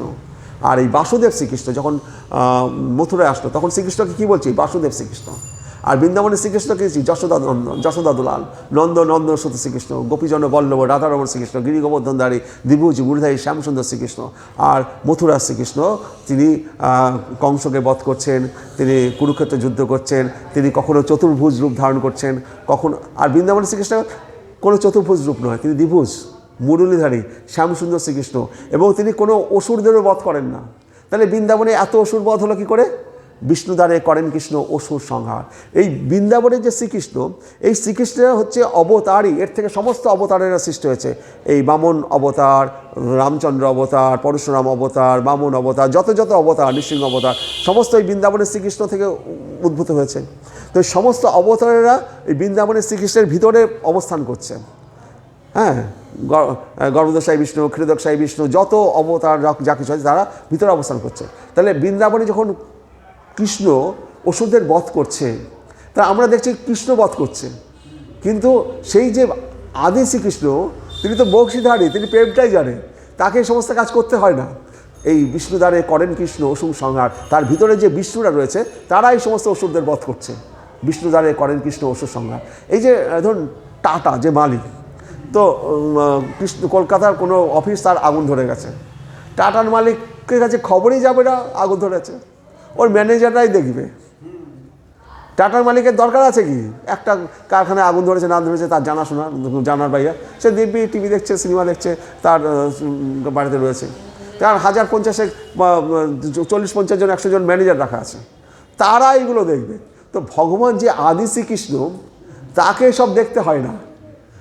তিনি এক বলরামকে প্রকাশ করে দিয়ে গেছেন, বলরাম থেকে শঙ্কর্ষণ, প্রদ্যুম্ন, অনিরুদ্ধ, বাসুদেব, শঙ্কর্ষণ, প্রদ্যুম্ন, অনিরুদ্ধ, তারপরে তার থেকে মহাবিষ্ণু, তারপরে দেখছে কারুদক্ষ বিষ্ণু, গর্ভদশায়ী বিষ্ণু, ক্ষীরদশায়ী বিষ্ণু, ক্ষীরদশায়ী বিষ্ণু বিষ্ণু সমস্ত অবতারেরা, গর্ভদশায়ী বিষ্ণু নাভি পদ্ম থেকে ব্রহ্মার সৃষ্টি হচ্ছে, ব্রহ্মা থেকে সমস্ত জগৎ সৃষ্টি হচ্ছে, এত কিছু লীলা চলছে।